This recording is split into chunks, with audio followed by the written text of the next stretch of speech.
ओम शांति। 14 नवंबर 2025। मीठे मीठे रूहानी बच्चों प्रति रूहानी बाप बैठ समझाते हैं। बच्चे समझते हैं। ऊंच से ऊंच भगवान कहा जाता है। आत्मा का बुद्धि योग घर की तरफ जाना चाहिए। ऊंच से ऊंच भगवान कहाँ हो सकता है? यहाँ जितने भगवान होते हैं कैसे होते हैं? ऊंच से ऊंच या नीच से नीच? क्यों? और धर्म वाले जो निकलते हैं उनको क्या कहेंगे? भगवान तो मानते हैं, कोई किसी को ऊपर लेके गया तो कहाँ है ऊंच से ऊंच? घर में। घर की तरफ जाना चाहिए। परंतु ऐसा एक भी मनुष्य दुनिया में नहीं है जिसको यह बुद्धि में आता हो। सन्यासी लोग भी ब्रह्म को घर नहीं समझते।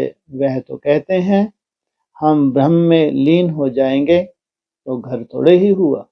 क्या नहीं मालूम उनको ब्रह्म क्या है? छठा महतत्व। 5 तत्व ये हैं और छठा महतत्व कहाँ है? किसका घर है? ऊंच से ऊंच बाप का वो घर है। क्या समझते हैं? वहां लीन होना माना ज्योति में समा जाना। तो घर में ठहरना होता है। तुम बच्चों की बुद्धि वहां रहनी चाहिए। जैसे कोई फांसी पर चढ़ता है ना, तुम अब रूहानी फांसी पर चढ़ रहे हो। मृत्यु तो सबकी है। 800 करोड़ आत्माओं की क्या है? सबको शरीर छोड़ना है, लेकिन तुमने कौन से सिलेक्शन? खुद ही क्या करते हो? एक होती है जिस्मानी फांसी और तुम्हारी है रूहानी फांसी। अंदर में है, हमको ऊंच से ऊंच बाप आकर ऊंच से ऊंच घर में ले जाते हैं। कौन से सेक्शन में जाते हो? सबसे ऊंची सेक्शन कौन सी है? अभी था ना मुरली में 2 दिन पहले। कौन सी से? शिव बाबा की सेक्शन है, ऊंच से ऊंच वहां ले जाते हैं। अब हमको घर जाना है। ऊंच से ऊंच बाबा हमको फिर ऊंच से ऊंच पद प्राप्त कराते हैं। जितनी ऊंची तुम सेक्शन में जाते हो वैसे ही फिर तुम पूरा ब्रॉड ड्रामा में क्या बजाते हो? ऐसा नहीं सत्युग त्रेता में, वैसे ही तुम पार्ट बजाते हो पूरा ब्रॉड ड्रामा में। किस आधार से? मन बुद्धि बहुत सूक्ष्म चाहिए। जितनी मन बुद्धि सूक्ष्म हुई है उतना ही तुम परम धाम में ऊंची स्टेज। जितनी मन बुद्धि तुम्हारी डल सूक्ष्म वतन में परम धाम में, उतनी नीचे की स्टेज। और वही संस्कार तुम्हारे ब्रॉड ड्रामा में चलते हैं। रावण राज में सब नीच है। जितनों को भी हम भगवान मनाते हैं ये सब क्या बताया? सब नीच हैं। वह ऊंच वह नीच, वह ऊंच यह नीच। उन्हों को ऊंच का पता ही नहीं। भगवान कौन है, कैसे आते हैं, कौन सा कर्तव्य करते हैं, क्यों वो ऊंच से ऊंच है, जानते ही नहीं। ऊंच वालों को भी नीच का पता नहीं रहता। क्या मतलब? उन्हों को ऊंच का पता नहीं, ऊंच वालों को नीच का पता नहीं रहता। नीच वालों को ऊंच का पता नहीं, ये तो ठीक है, लेकिन ऊंच वालों को नीच का पता नहीं रहता है नहीं? कौन सी दुनिया से? और तुम नीचे आए, तुम्हारा पता नहीं रहा उसको? किसको देखा उन्होंने? बाकी किसी नीच से कोई लेना देना? उनका पतन करने का आधार कौन? किनसे पतन हुआ है? जो ऊंच थे उनका पतन हुआ, उन्हीं के लिए बाप आते हैं। बाकी उनको नीचों से कोई लेना देना है? वो तो कहते मैं देखता भी नहीं। देखता किनको हूं? अपने बच्चों को देखता हूं। अभी तुम समझते हो ऊंच से ऊंच एक भगवान को ही कहा जाता है। बुद्धि ऊपर में चली जानी चाहिए जहां तुमको जाना है। जितना ऊंचा तुमको जाना है उतनी ही तुम्हारी बुद्धि भी ऊंच होनी चाहिए। वह है ही परम धाम में रहने वाला, यह कोई भी नहीं समझते हैं। हम आत्माएं भी वहां की रहने वाली हैं। यहां आते हैं सिर्फ पार्ट बजाने। यह कोई के ख्याल में नहीं रहता, अपने ही धंधे धोरी में लगे रहते हैं। जन्म बाई जन्म कहाँ लगे हुए हैं? ऊपर जाने का कोई घर का किसी को मालूम ही नहीं। अब बाप समझाते हैं ऊंच से ऊंच तब बनेंगे जब याद की यात्रा में मस्त रहेंगे। मस्त रहना तो बहुत मुश्किल है। हाँ, इसका मतलब सोचो कितनी सुंदर यात्रा है आगे चल के। कैसा रहेंगे? दुनिया में घूमने फिरने के लिए जाते हैं, कैसे रहते हैं वो? मस्त रहते हैं, आनंद लेते हैं। तुम्हारी याद की यात्रा भी कैसी हो जाएगी? मजबूरी नहीं होगी। अभी क्या है?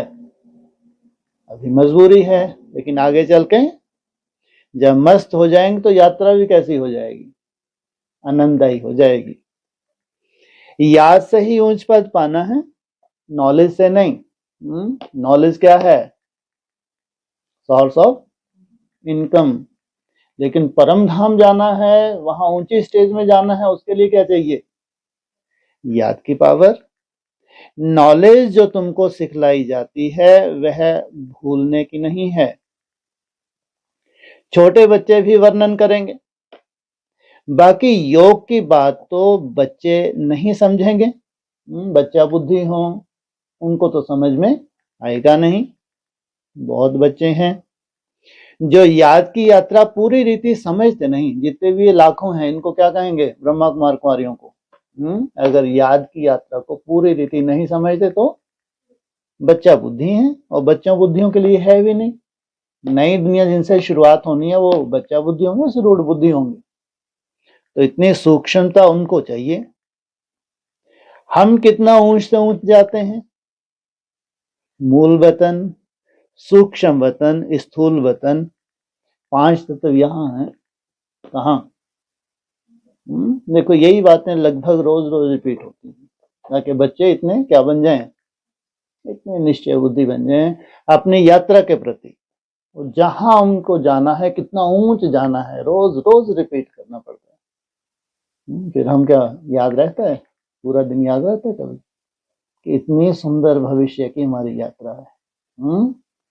5000 वर्ष में एक ही बार मिली है।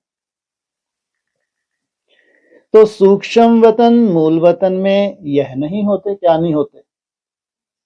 5 तत्व नहीं होते। यह नॉलेज बाप ही देते हैं, इसलिए उनको ज्ञान का सागर कहा जाता है। जब तक तुम्हारे 5 तत्व है, तुम कल्पना भी मत करो कहां की? सूक्ष्म वतन, फिर परम धाम तो संभव ही नहीं। क्या करना पड़े? इन 5 तत्वों को छोड़ना पड़े। उन्होंने भी छोड़ा, तुमने भी छोड़ा, लेकिन तुम्हारे और उनमें क्या अंतर है? वो शरीर छोड़ के जाते हैं, आप शरीर बिना छोड़े। हैं? जैसा जैसा तुम्हारा देह भान खत्म होता जाए, तुम लाइट बनते जाते हो। ये तुम्हारी पूरी बॉडी भी लाइट की हो जाती है। इतनी सूक्ष्म ये बॉडी हो जाए, इतनी सूक्ष्म कि इतनी हल्की। इसलिए तो उदाहरण देते हैं कि इनका, हाँ, जब लौकिक दुनिया में वो उड़ सकते हैं, आसमान में उड़ के दिखाया है, और करोड़ों अरबों पति बन गए वो। तो ऐसी इस देह से उड़ा जा सकता है? और जब तक ये तुम्हारी देह सूक्ष्म नहीं हुई है, सूक्ष्म कैसे होगी? मन का बहुत बड़ा फंक्शन है। मन का बहुत बड़ा फंक्शन है। मन जीते जगत जीत, पूरा मन का ही खेल है। मनुष्य समझते हैं बहुत शास्त्र आदि पढ़ना ही ज्ञान है, कितना पैसा कमाते हैं। शास्त्र पढ़ने वालों को कितना मान मिलता है, परंतु अब तुम समझते हो इसमें कोई ऊंचाई तो है नहीं। पढ़ना, शास्त्र पढ़ के व्याख्यान करना, इसमें कोई आत्मा का उत्थान तो है नहीं। ऊंच से ऊंच है ही एक भगवान, उनके द्वारा हम ऊंच से ऊंच स्वर्ग में राज्य करने वाले बनते हैं। देने वाला भी कौन है? ऊंच से ऊंच भगवान। स्वर्ग क्या है, नरक क्या है, 84 का चक्र कैसे फिरता है, यह सिवाय तुम्हारे इस सृष्टि में कोई भी नहीं जानते। सिवाय तुम्हारे। तो तुम्हारी पढ़ाई भी कैसी है? साधारण। और तुम्हारी स्टेज भी असाधारण। कह देते हैं यह सब कल्पना है। इन्होंने अपने हिसाब से क्या किया? मुरली को बना लिया। इनकी ये सब कल्पना है, पहले बन के दिखाएं तब हम मानेंगे। ऐसे के लिए समझना चाहिए यह हमारे कुल का नहीं है। बहुत बढ़िया। वो कहीं ये कल्पना है, तुम क्या सर्टिफिकेट दे दो? जिसकी इतनी ही बुद्धि नहीं चलती कि भगवान के महावाक्य साधारण नहीं हो सकते, तो ये हमारे कुल का नहीं है। दिल शिकस्त नहीं होना चाहिए। कब उड़ेंगे, कब अभोक्ता बनेंगे?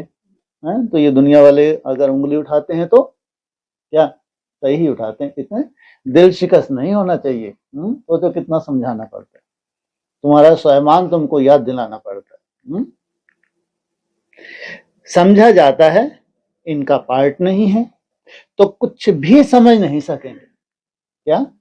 तुम्हारी बातों को कुछ भी समझ नहीं सकेंगे। सोचो। नहीं तो थोड़ा बहुत तो उनकी बुद्धि में बैठे, क्योंकि देह अभिमान इतना ठूस ठूस के भरा है। अभी तुम बच्चों का सिर बहुत ऊंच है, जब तुम ऊंच दुनिया में होंगे तो नीच दुनिया को नहीं जानेंगे। सत्युग त्रेता में क्या होगा? सब भूल जाएंगे, और जब नीचे आते हो तो ऊपर का सब भूल जाते हैं। और कौन देखता रहता है तुमको? बाप तो सदा ही देखता रहता है। इसमें कितना खुशी होती होगी जब कलयुग का अंत आता है। इसको, बाप को, अब मैं जाऊं। नीच दुनिया वाले ऊंच दुनिया को नहीं जानते, उनको कहा जाता है स्वर्ग। विलायत वाले भल स्वर्ग में जाते नहीं हैं, फिर भी नाम तो लेते हैं। Heaven, paradise. मुसलमान लोग भी बहिशत कहते हैं, परंतु यह किसको पता नहीं है कि वहां कैसे जाना होता है। तुम ही जानते हो, और फिर भी कैसे हो जाते हो? खुद ही चिंतन करते हो तो खुद ही कैसे हो जाते हो। और तुमको कम से कम रास्ता तो मालूम है, फिर भी दिल शिकस्त हो जाते हैं। इतनी ऊंची चढ़ाई इस जन्म में। फिर तो जबकि मालूम है बहुत लंबी आयु है, बहुत सुख लेना है, और हथेली पे तुम्हारे है ये। सोचो। आज जितने भी तुम प्रैक्टिस कब से शुरू की तुमने? अभी की 2 साल से? हाँ, याद की प्रैक्टिस तो तुम्हारी सालों की है। याद की प्रैक्टिस तो सालों की है, अभी तो शुरुआत की है तुमने। और आज कुछ ना कुछ ये हो ही नहीं सकता। तुम जो भी तुम्हारे पास आ चुका है, जितना भी निसंकल्प का, तो सोचो आगे कितना बढ़िया होने वाला है। अभी दिन प्रतिदिन वायुमंडल पावरफुल बनेगा, कमजोर बनेगा? पावरफुल बनना है। तो सोचो कितना निश्चय होना चाहिए। परंतु यह उनको पता नहीं कि वहां कैसे जाना होता है। तुमको मालूम है कैसे जाना होता है, याद से। उनको भी मालूम है। सबसे पहले तुम्हारे पहले ही बोल देंगे, उनसे हाथ खड़ा कर, याद से एक ही स्वर में बोल देंगे। और कह रहे हैं उनको मालूम ही नहीं कैसे जाना होता है। याद से कहे छूट जाएंगे, तो फिर वो क्यों नहीं जाते?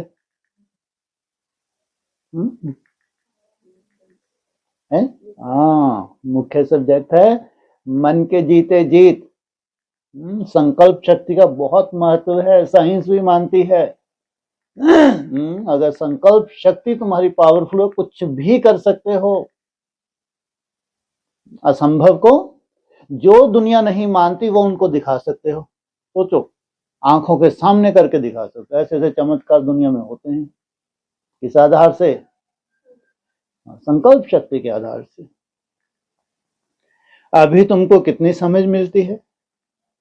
ऊंच से ऊंच बाप कितनी नॉलेज देते हैं। यह ड्रामा कैसा वंडरफुल बना हुआ है। क्या खास अद्भुत है इसमें? यह ड्रामा कैसा वंडरफुल बना हुआ है। अब वंडर तो तुमने पिछले को तो भूल ही जाओ, अभी तो जाना, लेकिन ये ड्रामा तुम्हारा जो आने वाला है कैसा है, ये कितना वंडरफुल बना हुआ है। जो ड्रामा के राज को नहीं जानते वह कल्पना कह देते हैं। ये जितना भी कुछ ऊंचा कर रहे हैं ये सब क्या है, इनकी कल्पना है। वो वास्तव में भी सही। जब तुम्हारी चूंचा बंद होती है ना, तुम कहाँ निकल जाते हो। अब तुम्हारा अपना होगा नहीं होगा कुछ, है ना? जहां भी होगा वहां एक भी पतित जा ही नहीं सकता। और यहाँ एक भी पावर नहीं है, और तुमको संसार को कुछ दिखाना भी नहीं है, तो फिर प्रत्यक्षता होगी नहीं होगी कभी? होगी, इतना तो निश्चय है ना? नहीं तो भगवान का आना ही कोई मतलब रहा। तुम भी गुप्त, तुम्हारी शक्तियां भी गुप्त। इसलिए बाबा ने क्या बोला है, बाप गुप्त रहा लेकिन बच्चों को गुप्त नहीं रहना है। तुम नहीं चाहो तो भी जो मन की एकाग्रता है स्वतः ही, उसका सबसे पहले चमत्कार तुम खुद आनंद लोगे। सबसे पहले जो चीज तुम्हारे पास है, फिर उसका यूज कौन करेगा? है भगवान करेगा। इतना सुंदर इंस्ट्रूमेंट और उसका यूज ही ना हो, ये कैसे हो सकता है? तो कल्पना कह देते हैं। तुम बच्चे जानते हो यह तो है ही पतित दुनिया, इसलिए चिल्लाते हैं, हे पतित पावन आकर हमको पावन बनाओ। बाप कहते हैं हर 5000 वर्ष के बाद हिस्ट्री रिपीट होती है। पुरानी दुनिया सो नहीं बनती है, इसलिए मुझे आना पड़ता है। बिना आए, वहां से प्रेरणा से नहीं, इसलिए मुझे क्या कहा, यहां आके तुमको परिवर्तन करना पड़ता है। कल्प कल्प आकर तुम बच्चों को ऊंच से ऊंच बनाता हूं। ऊंच से ऊंच कौन सा कुल है? सूर्यवंशी कुल है। पावन को ऊंच, पतित को नीच कहा जाता है। यह दुनिया नई पावन थी, अभी पतित है। यह बातें तुम्हारे में भी नंबरवार हैं जो समझते हैं। एक सी सूक्ष्मता सबकी बुद्धि में नहीं है। जिनकी बुद्धि में यह बातें रहती हैं वह सदा खुश रहते हैं।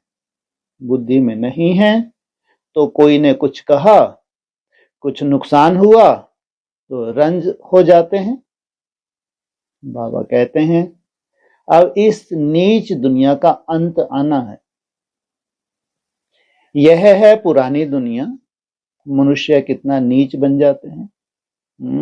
संसार में इतनी नीचता कल्पना भी नहीं कर सकता। हर 5 साल वर्ष में इतनी नीचता आ रही है कि कल्पना भी नहीं की जा सकती। इतनी तीव्र गति से पतन हो रहा है, परंतु यह कोई समझते थोड़े ही हैं हम नीच हैं। भक्त लोग हमेशा सर झुकाते हैं, नीच के आगे सिर झुकाना थोड़े ही होता है। पवित्र के आगे सिर झुकाना होता है। सतयुग में कभी ऐसे नहीं होता। क्यों? वहां सब क्या हैं? ऊंच हैं, कोई नीच नहीं। भक्त लोग भी ऐसा करते हैं, बाप तो ऐसा नहीं करते। सिर झुकाकर चलो नहीं, यह तो पढ़ाई है। गॉड फादरली यूनिवर्सिटी में तुम पढ़ रहे हो तो कितना नशा रहना चाहिए। यूनिवर्सिटी अर्थात वर्ल्ड लेवल पे है तो जो ये पढ़ाई साधारण होगी। अगर विश्व लेवल पे ये कंपटीशन है तो साधारण कैसे हो सकती है? इसलिए कहते क्या टाइटल दे तुमको, विश्व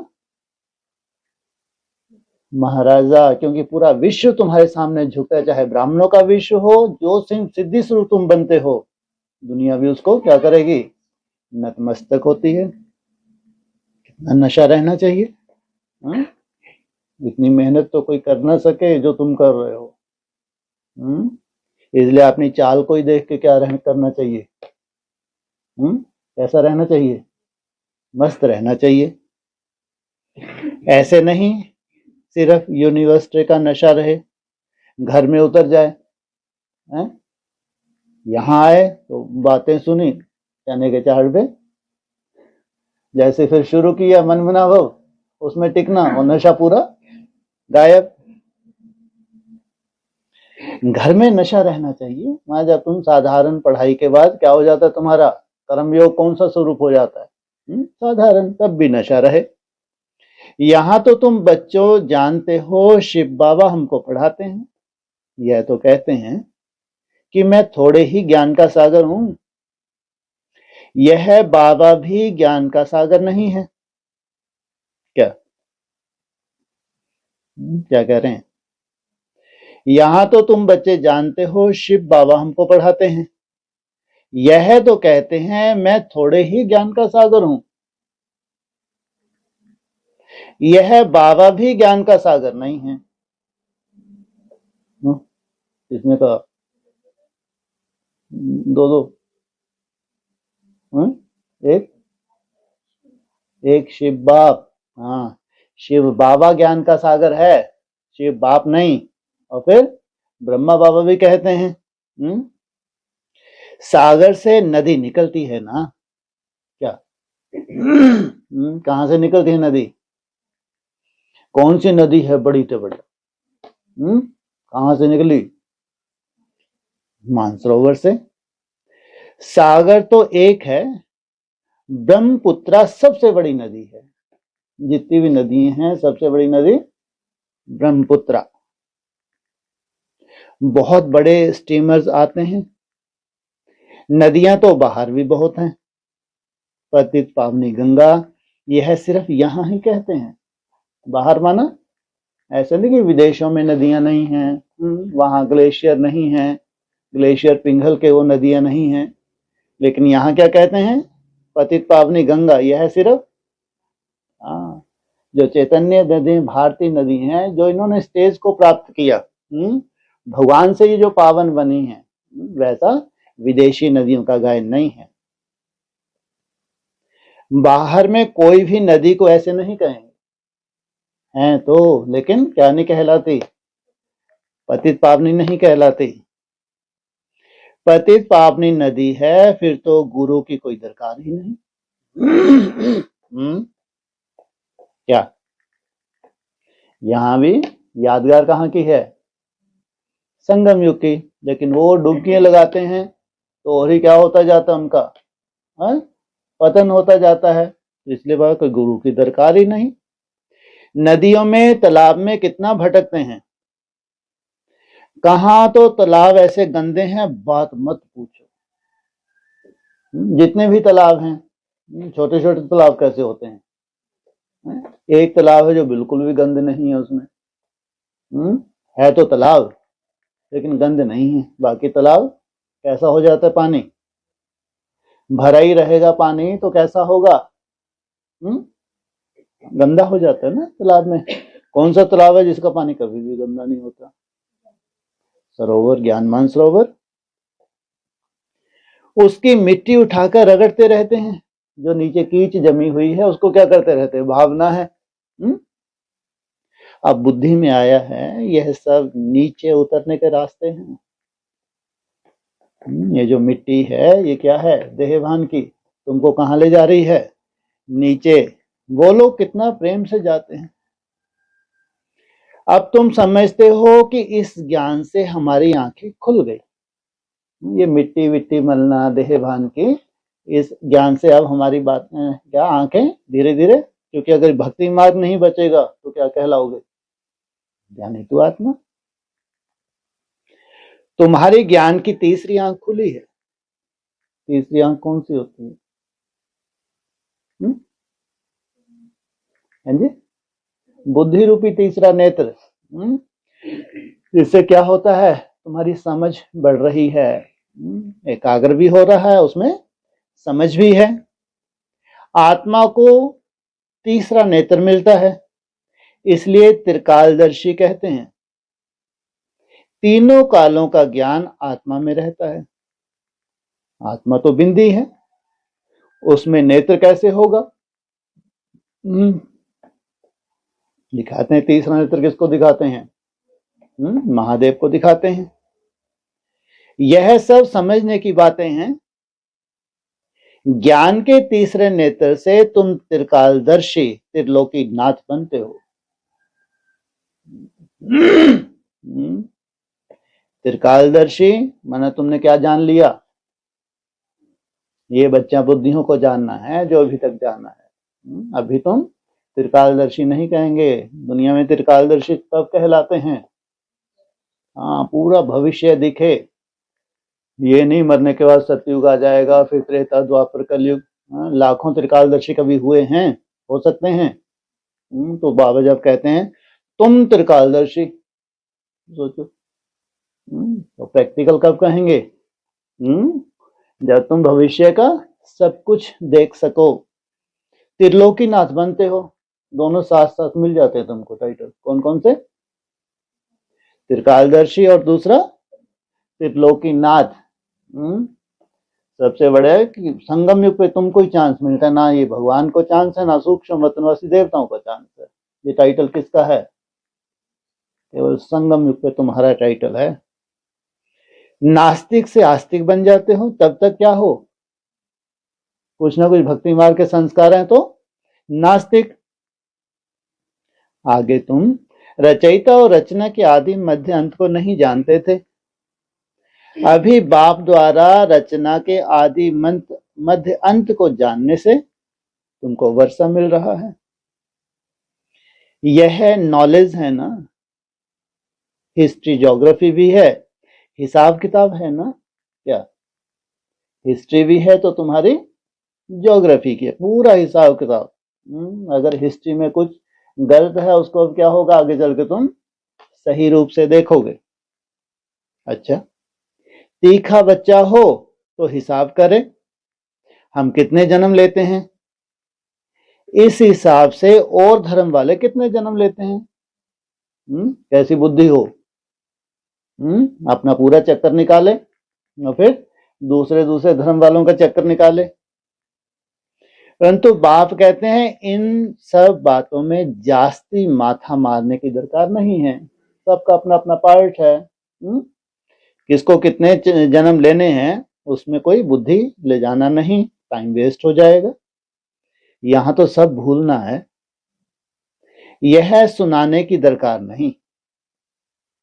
तुम तो रचता बाप की पहचान देते हो, जिसको कोई नहीं जानते। सोचो, जिसको कोई भी नहीं जानते उस रचयिता बाप की क्या देते हो? पहचान। शिव बाबा भारत में ही आते हैं, जरूर कुछ करके जाते हैं, तब तो जयंती मनाते हैं ना। विदेशों में तो नहीं मनाते। जहां आते हैं, जहां उनका प्रत्यक्षता रूपी जन्म होता है, वहीं मनाते हैं। गांधी अथवा कोई साधु आदि होकर गए हैं, उन्हों के स्टैंप बनाते रहते हैं। फैमिली प्लानिंग की स्टैंप बनाते हैं। अभी तुमको तो नशा है। हम तो पांडव गवर्नमेंट हैं, ऑल माइटी बाबा की गवर्नमेंट है। तुम्हारा यह कॉट ऑफ आर्म्स है, और कोई इस कॉट ऑफ आर्म्स को जानते ही नहीं। तुम समझते हो कि विनाश काले विपरीत बुद्धि, प्रीत बुद्धि। तुम समझते हो कि विनाश काले प्रीत बुद्धि हमारी है, और विनाश काले विपरीत बुद्धि उनकी। बाप को हम बहुत याद करते हैं, बाप को याद करते करते प्रेम के आंसू आ जाते हैं। बाबा, आप हमें आधा कल्प के लिए सब दुखों से दूर कर देते हो, और कोई गुरु व मित्र संबंधी आदि किसको भी याद करने की दरकार नहीं। एक बाप को ही याद करो। सवेरे का टाइम बहुत अच्छा है, नाम ही क्या है सवेरे के टाइम का? अमृत वेला। वो है अमर भव का वरदान लेने की वेला। वो सबसे अच्छा है। चाहे 1 बजे से उठते हो, चाहे 2 बजे से उठते हो, चाहे 3 के बाद फिर किनका शुरू हो जाता है अमृत वेला? प्रजा का। भक्तों का कब शुरू होता है? सूर्य उदय के बाद। अभी भी कायदा है, भक्तों की घंटियां कब खड़कनी शुरू होती हैं? सूर्य उदय के बाद ही नियम है। तो हमारे यहाँ 1 बजे का अमृत वेला, फिर 2 बजे का, 3 बजे। तो ये 3 कैटेगरी हैं। लेकिन चौथी कैटेगरी 4 बजे सीधे 3:30 4 प्रजा क्वालिटी है। और प्रजा भी ढेर तरह की है। जो अमृत वेले को महत्व ही नहीं देते, ये दास दासी है ना। ये कायदे सब कहाँ बन रहे हैं? संगम में कोई कायदे बन रहे हैं। तो ये है अमर भव का वरदान लेने की। यहाँ अभी ऐसा घंटों में नहीं गिन सकते कि कोई 1 बजे से उठ रहा है तो बहुत बड़ा क्या हो गया है? हाँ, सफल करने के ऊपर है। अगर तुम उठे हो तो फिर उसको सफल करना। नहीं तो अगर किसी को 2 घंटे भी मिले हैं, 3 से 5, उसको अगर सफल करे तो सोचो कितना आगे निकल जाए। हो सकता है कोई 1-2 बजे से उठा हुआ भी ना निकल सके। नींद तुम्हारी जितनी अच्छी होगी उतना ही अच्छा तुम अपने ऊपर काम कर सकोगे। ध्यान रखना, ये रिसर्च है, इसको भक्ति मार्ग की तरह नहीं ले सकते। तुम 1-2 बजे से उठ गए, गीत गाने शुरू कर दिए, मंथन करना शुरू कर दिया, हो गया काम। ये नहीं। राजयोगी जो कहलाने जा रहे हैं, जिनको रूलिंग और कंट्रोलिंग पावर चाहिए, उनके अपने ऊपर काम करना है। तो 2 घंटे बहुत होते हैं सिद्धि स्वरूप बनने के लिए, कम नहीं। हाँ, अच्छी बात है अगर 2 बजे से उठते हो, 1 बजे से उठते हो, लेकिन होश पूर्वक अपने ऊपर काम करना। तो सवेरे का टाइम बहुत अच्छा है।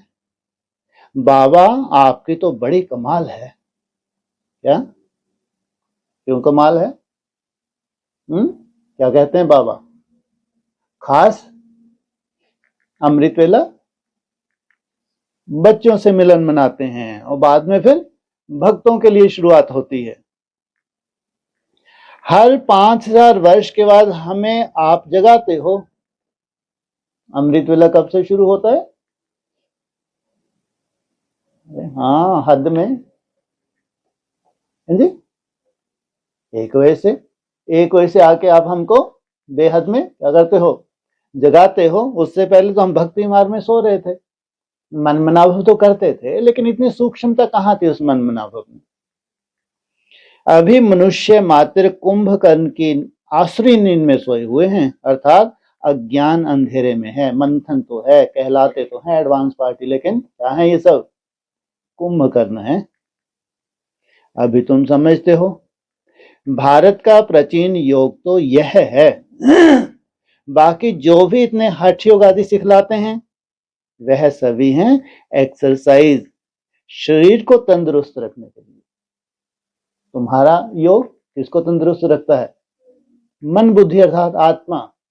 जिसकी आत्मा तंदुरुस्त हो गई तो वो क्या करेगी?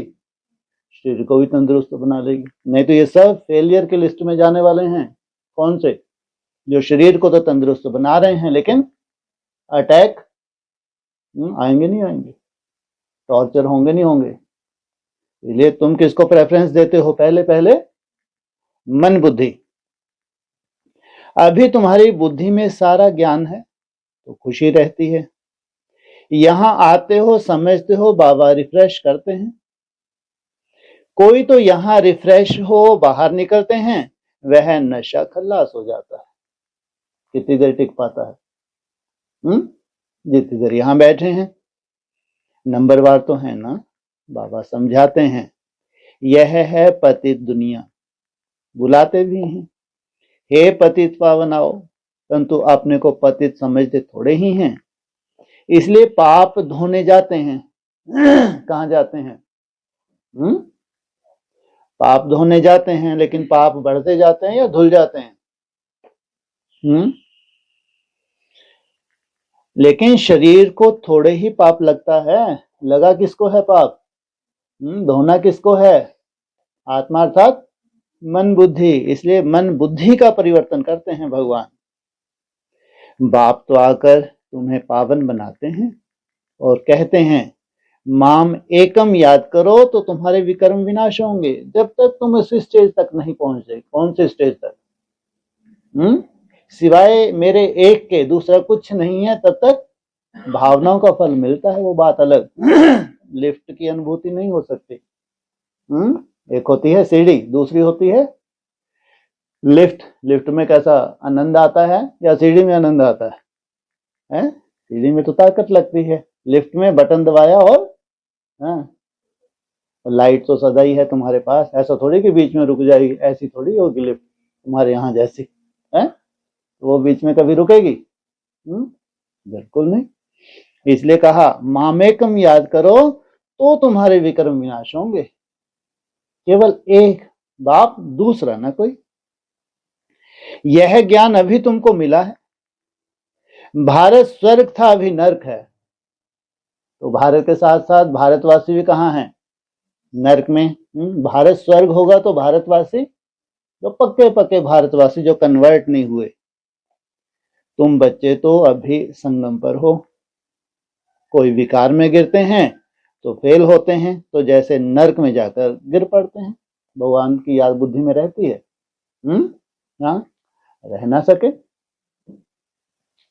5 मंजिल से गिर पड़ते हैं, फिर 100 गुना सजा खानी पड़ती है।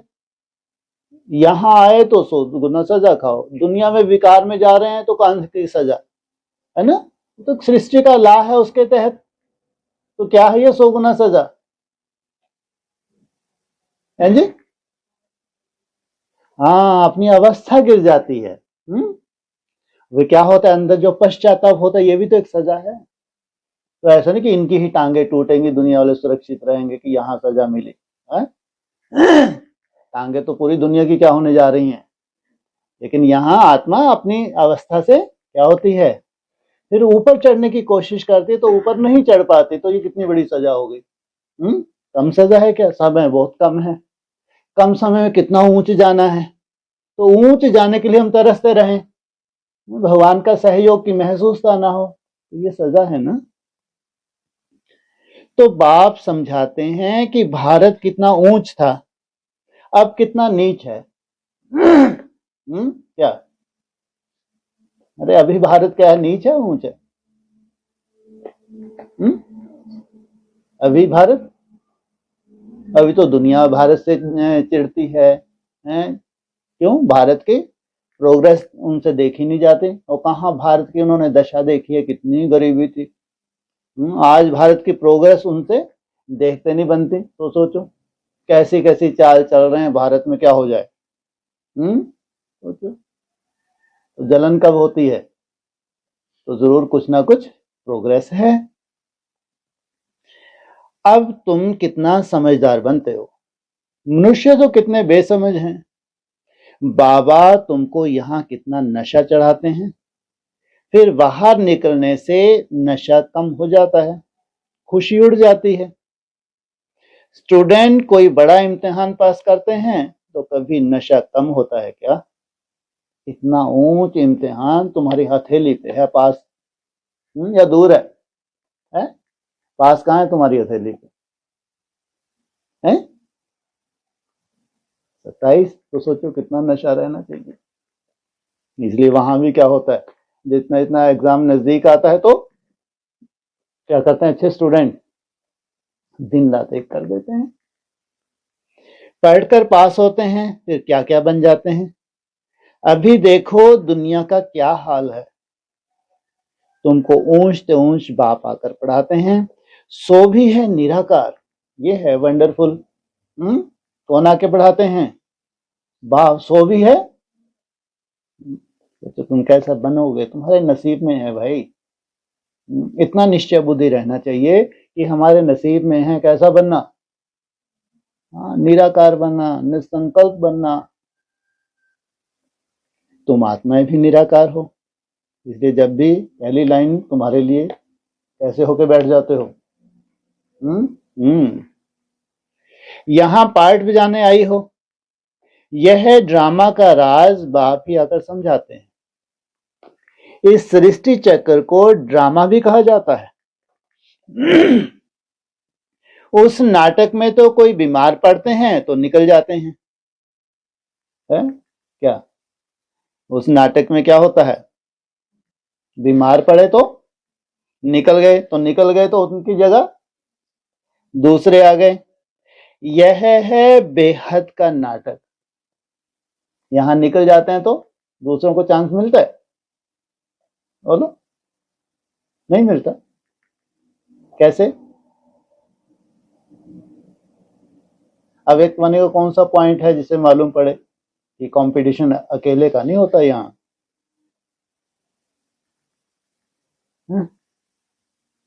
भक्ति मार्ग का ही बता दो कोई उदाहरण।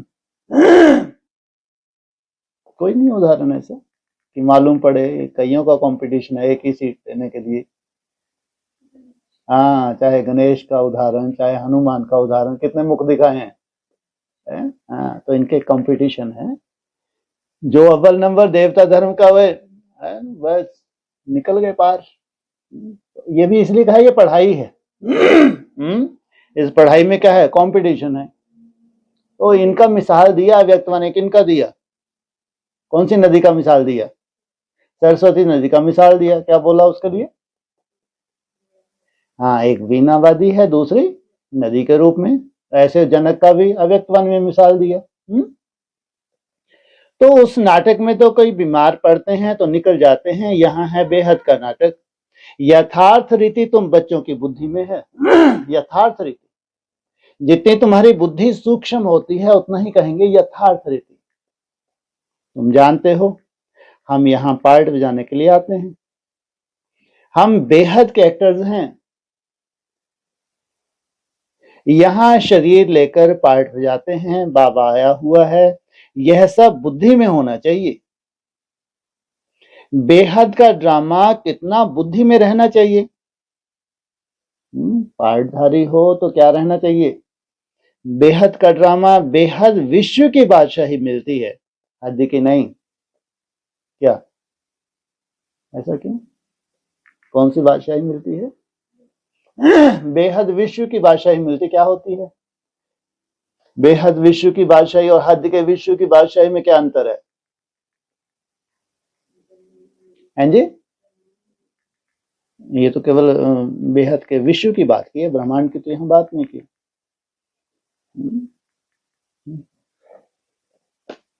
बोलो, बस अपने मन बुद्धि के अंदर ही राजा बन गए, अपने को सर्टिफिकेट दिले, नाचते रहो। कितने बेहद के राजा हैं जो मन बुद्धि रोज सर्टिफिकेट देके डांस करते रहते हैं, कोई मान्यता ही नहीं देता इनको, है? तो ये हुई क्या? विश्व की बादशाही। तो ऐसे बादशाह बनते बनते ब्रह्मा को ढेर की ढेर शरीर छोड़े, हैं कि उन्होंने तो बेचारों ने बहुत ताकत लगाई थी विश्व के सेवा के लिए, एक भी बन पाई आज तक। तो क्या है इसकी हकीकत? ब्राह्मणों का विश्व भी है तुम्हारा। इसलिए बाबा क्या कहते हैं? तुम्हारा अपना ही विश्व है, क्योंकि ये विश्व खत्म हो जाएगा, ये रहेगा। और जिस विश्व को तुम देखना ही पसंद नहीं करते तो वहां जाके राजा ही करो, पूरा फैल के बैठ जाओगे इसके ऊपर। ऐसा नहीं लगता जैसे विश्व का राजा होगा, यहाँ बनेगा, चारों सबके फैल के ऊपर बैठ जाएगा और सब स्वीकार करेंगे, हाँ ये हमारे राजा जी हैं। तो ये बेहद का बाप है। तो तुम्हारा संस्कार जो तुम धारण कर रहे हो, ये संस्कार तुम्हारे ब्रॉड ड्रामा में जन्म जन्मांतर चलने वाले हैं। कहाँ काम आएंगे संस्कार? सतयुग त्रेता में तो कोई दरकार ही नहीं इन संस्कारों की, कोई जरूरत है? वहां तो सब क्या है? सब डिसिप्लिन में है। लेकिन द्वापर कलयुग में वहां से और धर्म वाले आते हैं, तो मान्यता देंगे नहीं देंगे? तो गृहस्थ व्यवहार में भी भल रहो परंतु पवित्र बनो। विलायत में ऐसे बहुत हैं जब बूढ़े होते हैं फिर कंपेनियनशिप के लिए शादी करते हैं, संभालने के लिए फिर विल करते हैं, कुछ उनको कुछ चैरिटी को। विकार की कोई बात नहीं रहती। आशिक माशूक भी विकार के लिए फिदा नहीं होते, जिस्म का सिर्फ प्यार रहता है। तुम हो रूहानी आशिक, एक माशूक को याद करते हो। तुम सब क्या हो? रूहानी आशिक उस एक माशूक को याद करते हो। सब आशिकों का एक ही माशूक है। उसी के ऊपर क्या होते हो तुम? फिदा होते हो। अभी एक को ही याद करते हैं, वह कितना शोभनिक है।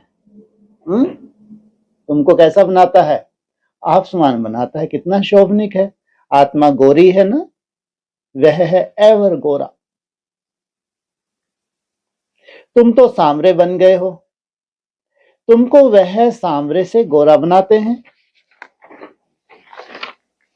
यह तुम जानते हो कि बाप हमें गोरा बनाते हैं।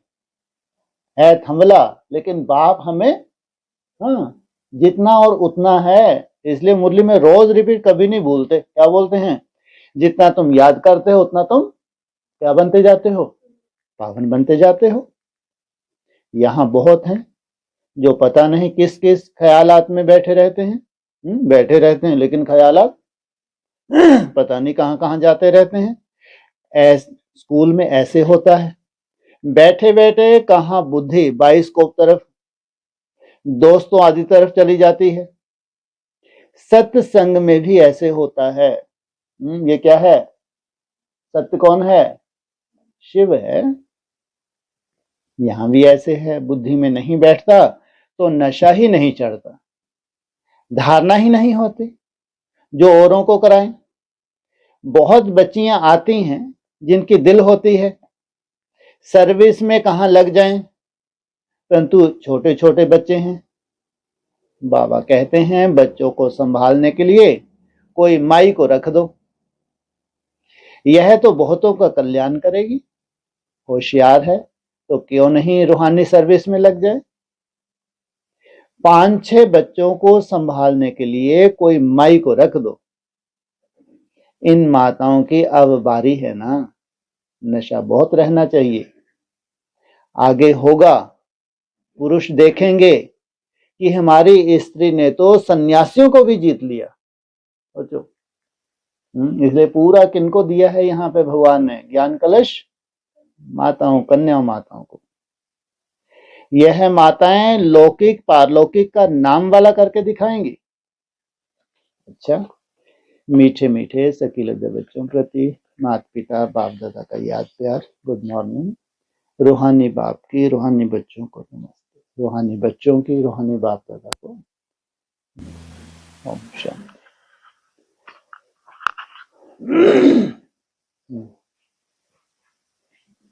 ये आज बोला ना कि तीनों कालों का ज्ञान आत्मा में आता है। आत्मा तो बिंदी है, उसमें नेत्र कैसे होगा?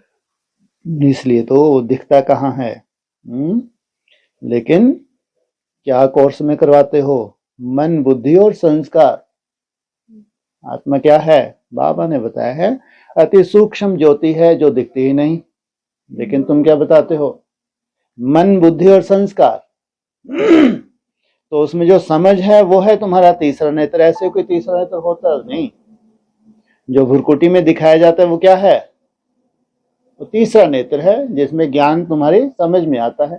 तो बुद्धि को समझ भी कहते हैं, लेकिन समझ अपनी अपनी होती है। सबकी समझ एक सी तो नहीं होती ना। वो तुमको तीसरा नेत्र मिला है, स्थूल नहीं है, लेकिन ये सूक्ष्म तुमको तीसरा नेत्र मिला है जिससे तुम समझते हो।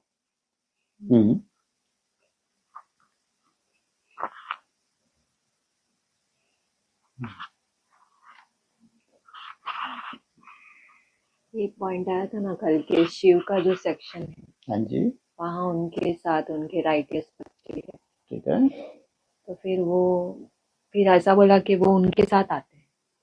तो वो जब सेक्शन की बात आई है, यहाँ अगर हमको जाना है तो सबसे ऊंच से उस सेक्शन में जाएंगे, उसके करीब जाएंगे। यहाँ की बात। लेकिन अब हम नीचे आ गए, लेकिन कोई आत्मा है जो वहां रिजर्व में है। मुरली में ही बोला है ना, मेरे राइटियस बच्चे, ये मेरे साथ ही नीचे उतरते हैं। तो 5000 वर्ष कहाँ रहते हैं वो? बाप के साथ। तो उनके साथ ही नीचे उतरे। क्यों? बहुत बड़ा मिशन है उनका। वो सब राइटियस हैं, इस मिशन पे हैं अभी। और जो सूक्ष्म वतनवासी देवताएं हैं ये उनसे नीचे हैं। उनकी सेक्शन फिर ब्रह्मा विष्णु शंकर की सेक्शन फिर जगदम्बा का जिक्र किया, वो तुम बच्चे आ गए, सब उसमें आ गए। जो सूक्ष्म वतनवासी देवता हैं ये उनसे नीचे कैसे हैं भाई, राइटियस से नीचे कैसे हैं?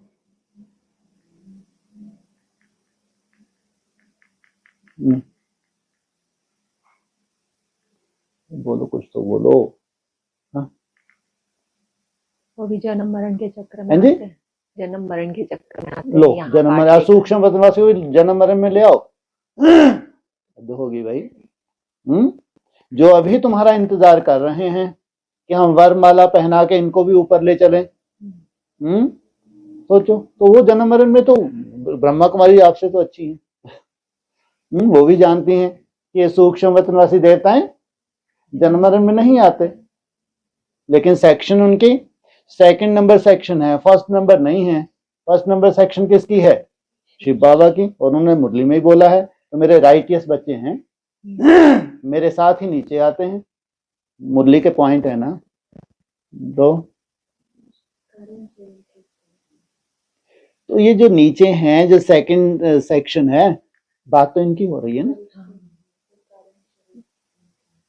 तो ये क्यों नहीं कारण शरीर में पहुंच गए बेचारे? ये बेचारे बन के क्यों रह गए? हाँ, ये तुमको पूरे ब्रॉड ड्रामा में तुम्हारे साथ हैं, तुमको भक्ति का फल देते हैं, उनको कोई लेना देना नहीं। और उनको कोई हो तो जैसे कुछ भी नहीं है, कोई उनको लेना देना नहीं है। उनका तो जब लास्ट में होगा तो साथ में आएंगे, पूरी सृष्टि पे एक मिशन होगा तो परिवर्तन करेंगे। लेकिन सूक्ष्म वतनवासी देवताओं का तो पार्ट है, भले सूक्ष्म में है, हमको कोई पहचान नहीं है कि हमारी भावना का फल हमको कैसे मिलता है, लेकिन कोई मानते तो हैं, कोई शक्ति तो हैं, है ना? तो जरूर वो क्या करते हैं ब्रॉड ड्रामा में, बाप का पार्ट भी है तो सूक्ष्म वतनवासी देवताओं का पार्ट भी। तो सूक्ष्म वतनवासी देवताएं क्या करते हैं? तुम्हारी भावनाओं का फल देते हैं। हाँ जी। तो जो है वो आत्मा है, वो वही है, अव्यक्त आत्माओं का जो जिक्र आता है। अव्यक्त आत्मा तो सूक्ष्म वतन में आ गई। वो तो ये बताया मुरली में बस इतना ही है, एक ही लाइन है बस, ये मेरे राइटियस हैं, वो मेरे साथ ही नीचे उतरते हैं, बस इतना ही आया, इससे ज्यादा नहीं आया। हाँ जी। हाँ। अव्यक्त आत्माएं हैं वो लोग भावनाओं को फल देते हैं, शिव बाबा नहीं देते। लो उनसे मिलो। सबसे पहले भक्ति तुमने की। हाँ, सबसे पहले उन 3 देवताओं की भक्ति शुरू कर दी क्या? तो फिर पहले तुम्हारी भक्ति कौन सी होती है? अव्यभिचारी। तो कौन भावनाओं का फल देता है? अब तुमने कलयुग के अंत जो ये है एक लिंग जी महाराज, तो सोचो तुम्हारी अपनी सात्विक भक्ति है, बाकी अपनी अपनी तरह की भक्ति करते रहते हैं। हाँ जी।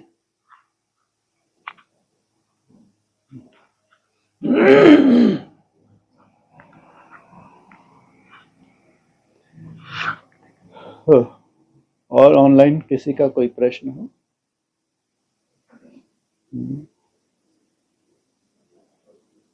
आप निकल जाओ। हाँ जी।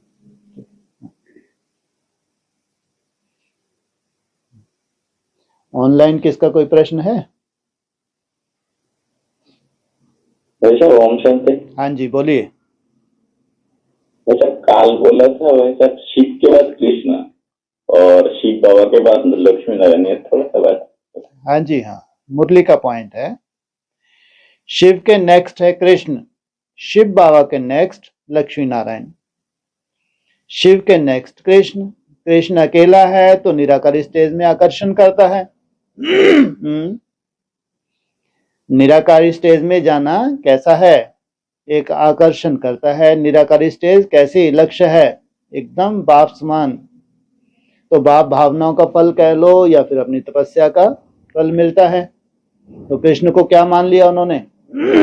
भगवान मान लिया। लेकिन भगवान मानेंगे तो जरूर किसी स्टेज में गया है, निराकारी स्टेज में गया है। लेकिन शिव बाबा के नेक्स्ट है लक्ष्मी नारायण। तो लक्ष्मी नारायण यह प्रवृत्ति में है, क्योंकि शिव बाबा भी नवृत्ति में है, प्रवृत्ति में है। शिव बाबा ऑलरेडी किस में है? प्रवृत्ति में है। तो लक्ष्मी नारायण प्रवृत्ति में सामने देख रहे हैं, एकदम डिटैच, मेरा तो एक बाप दूसरा ना कोई। तब जाके किसका मिसाल दिया है? पपीते का मिसाल दिया। तब इतना वाइब्रेशन पावरफुल होता है कि उस पावरफुल वाइब्रेशन से रचना रची जाती है। ये संगम युग का यादगार है। जैसा वाइब्रेशन शिव बाबा का है वो ज्ञान का सागर है। तो यहाँ ये प्रैक्टिकल ज्ञान को स्वरूप में धारण करते हैं। तो शिव बाबा के नेक्स्ट लक्ष्मी नारायण और शिव के नेक्स्ट कृष्ण, ऐसा मुरली में बोला। हाँ जी सर, यहाँ पर शिव मतलब कौन? प्रैक्टिकल शिव माना निराकार, शिव माना निराकार।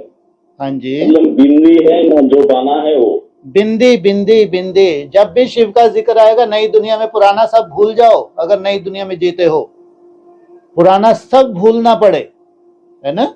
यहाँ जब भी शिव का जिक्र आएगा वो बिंदी का ही जिक्र आएगा, जिस बिंदी को सब धर्म वाले मानते हैं। तो वो बिंदी कहती है मेरे को कोई भी नहीं जानता। तो जानना कब होता है? तो इसलिए सबसे पहले, अरे जानने का मतलब ये है, वो ये कहना चाहते हैं कि जो चित्र बना है उसमें पूरी पहचान दी है अपनी। शिव माना शिव, बिंदी माना शिव। मैं नाम रूप से न्यारा नहीं हूं, इसका मतलब उनका नाम भी है, बिंदी का कोई रूप नहीं है ये। जो शिव बिंदी है ना तो उसका कोई रूप है और ना वो ज्ञान का सागर है। अगर मुरलियों को तुम आधार बनाते हो तो जो बिंदी है वो ना तो ज्ञान का सागर है और ना बिंदी कोई रूप है। तो फिर बताए अव्यक्त ज्योतिर्लिंगम। तो अगर उसका रूप है वो अव्यक्त है, तुम व्यक्त हो, इसलिए तुम उससे मिलन ही नहीं हो पाता। लेकिन जब तुम अव्यक्त हो जाते हो तो तुम्हारे लिए वो व्यक्त हो जाएगा, तो रूप भी है, तब जाके वो ज्ञान का सागर है। तुम्हारी जिज्ञासा पूरी होती है। जब तक तुम्हारा उससे मिलन ना हो ये मिस्ट्री तुम्हारी कभी भी क्लियर नहीं हो सकती तुमको। इसलिए शिव ज्ञान का सागर नहीं है, शिव बाबा ज्ञान का सागर है। वो परम पिता, वो ये परम आत्मा, ये साकार मुरली के पॉइंट हैं। हाँ जी। और शिव बाबा के बाद शिव बाबा का नेक्स्ट लक्ष्मी नारायण। ये लक्ष्मी नारायण कौन बना? अरे प्रैक्टिकल कोई बनेंगे ही नहीं, कोई ऐसे अव्यक्त नहीं बनेंगे। भाई साहब हमको वो तो मालूम है भाई साहब। हमको स्पेशली जानकारी चाहिए। नहीं जानकारी बोला एक लक्ष्मी नारायण 73 वाला और प्रैक्टिकल वाला। तो आप जब बोलते शिव बाबा के बाद नेक्स्ट लक्ष्मी नारायण, तो हमको प्रैक्टिकल को लेंगे ना वो 73 वाला का लेंगे? वो बोला जो वो आदि नारायण है, एक है आदि नारायण की कब से प्रत्यक्षता हुई? 76 आदि नारायण ने जो रचना रची है 18 में, किस आधार से रची है? वाइब्रेशन के द्वारा। वो कोई आंखों का स्नेह नहीं है। उन्होंने जो रचना रची है वो वाइब्रेशन के द्वारा रची है। और वाइब्रेशन का अव्यक्त ने बोला ये तो मिलते ही नहीं आपस में। कौन कौन? ये लक्ष्मी नारायण आपस में मिलते नहीं हैं, लेकिन अपनी रचना को जन्म दे देते हैं। ये अव्यक्त वाणी का पॉइंट है। और इतनी बड़ी मूंज हो गई है, ब्राह्मणों की दुनिया कभी मिलेंगे? कैसे मिलेंगे? तो वो तो मूंज ही रही, लेकिन उन्होंने अपना कार्य कर दिया। जो अपना कार्य कर दिया वो है प्रैक्टिकल। अब बाप गुप्त रहा और तुम भी गुप्त रहोगे क्या? जिस बाप ने तुमको वर्षा दिया है, बाप भी गुप्त रहा और तुम भी गुप्त रहे, तो प्रत्यक्षता हो पाएगी कभी? इसलिए कहा प्रैक्टिकल पार्टी। जो नई दुनिया होती है वो है प्रैक्टिकल। कोई एक लक्ष्मी नारायण की बात नहीं है, वो जितने भी हैं सब के सब प्रैक्टिकल। इसलिए क्या चाहिए? बाबा को संगठन चाहिए, व्यक्तिगत नहीं। परिवार से ही प्रत्यक्षता होती है, तो उस परिवार में लक्ष्मी नारायण की बात नहीं है। जितने भी हैं सभी अव्यक्त हैं, क्योंकि दुनिया है भाई, एक छोटी सी दुनिया है। बिना उस दुनिया के प्रत्यक्षता नहीं हो सकती, हो ही नहीं सकती। इसलिए एक छोटी सी दुनिया, एक छोटा सा परिवार तो चाहिए। हाँ जी। तो भाई साहब यहाँ पर जैसे लक्ष्मी शिव बाबा के बाद लक्ष्मी नारायण, ये तो ठीक आती है, लेकिन जो बिंदी के बाद, बिंदी जो शिव बाबा, शिव, उसके बाद कृष्ण, तो कृष्ण वो अरे जितने धर्म रुक तो और लिख तो जा, मेरी आवाज वो कर भी निराकार स्टेज बन गया। आप कुछ ही बोल। हाँ जी, ओके, कैसे हैं आप? ठीक है। अरे ये जो कृष्ण बना है शिव के बाद नेक्स्ट, इसके साथ धर्म पिताएं हैं ढेर के ढेर, जिन्होंने रेस की है।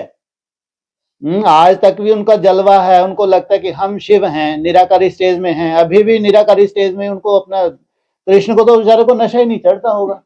अगर इनमें सोल नहीं घुसती कभी नशा नहीं चढ़ सकता। तो कितने भाग्यशाली हैं जिनमें सोल है, उड़ रहे हैं उड़। भगवान ने जाके सर्टिफिकेट दिया, भैया तुमने कोई सोल प्रवेश नहीं की, तुमने जितना भी निराकारी स्टेज को धारण किया, तो मेरे नेक्स्ट कौन हो गया? कृष्ण। तो कंपटीशन में कोई होने चाहिए, नहीं होने चाहिए, नहीं तो अकेले ही थे महाराज, अकेले ही अपने टाइटल धारण करके बैठ गए हैं। तो ढेर धर्म पिता हैं इनके साथ, जिनके साथ रेस हुई है।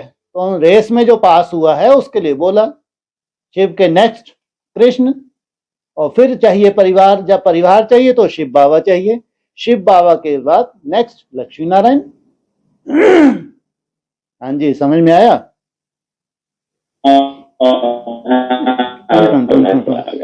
हाँ जी, मैं तो यही डांस करने लगा।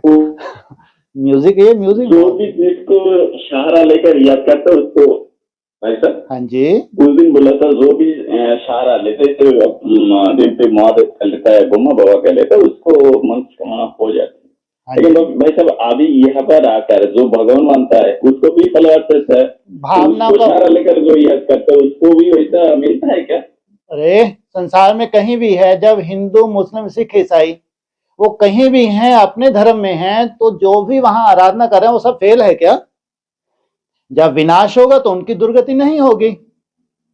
हर एक धर्म में जो श्रेष्ठ आत्माएं जो इबादत कर रही हैं, अपनी तरह से भगवान को याद कर रहे हैं, तो उनकी दुर्गति नहीं होगी विनाश में। ऐसे ही ब्राह्मणों की दुनिया में, ब्राह्मणों की दुनिया चाहे ब्रह्मा बाबा के थ्रू निराकार को याद करें, वो चाहे साकार बाप के थ्रू निराकार के, यहाँ संस्कार जो इन्होंने धारण किए ये तो अविनाशी हैं, या ये अविनाशी संस्कारों को भी तुम सर्टिफिकेट नहीं दोगे। इसलिए नई दुनिया में फालतू बातें नहीं होती, जो संस्कार धारण कर रहा है उसको वो मर्तबा देना पड़ेगा। चाहे ब्रह्मा कुमारीज हो 10%, चाहे 20% हो एडवांस पार्टी, इनका अपना अपना पुरुषार्थ है भाई। वो पुरुषार्थ करके जो संस्कार उन्होंने धारण कर रहे हैं उनको सल्यूट सबको ही करना पड़ेगा।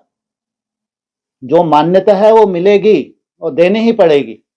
हाँ जी, हमारा क्वेश्चन वही नहीं था, जिसके अंदर भूत घुसा है, उसको जो बाप बनकर याद कर रहा है उसको क्या मिलेगा? श्रापित, ये श्रापित आत्माएं हैं, तो इनके अंदर बहुत सी इच्छाएं रही हुई हैं पहले से ही, लंबे समय की इच्छाएं हैं जो बार बार खंडित हुए हैं, ऐसों में भूत प्रवेश करते हैं। ये क्या बड़ी बात है? सोल उन्हीं में प्रवेश करती है जिन्हें इच्छाएं पूरी नहीं हो पाती। जब इच्छाएं पूरी नहीं हो पाती, बार बार वो इच्छाओं की पूर्ति की है उन्होंने, हद में इच्छाओं की पूर्ति की है, तो उसी तरह की सोल प्रवेश हुई। अब आपको छुट्टी मिल गई, भगवान भी मिला और इच्छाओं की पूर्ति भी करो, खुद खाओ पियो आनंद लो, तो ये क्या बड़ी बात है? तो उनको क्या पदवा मिलेगा? ये तो सब झाड़ू पोछे वाले हैं। हाँ जी, और हो गया? हाँ जी, हाँ जी, बोलिए।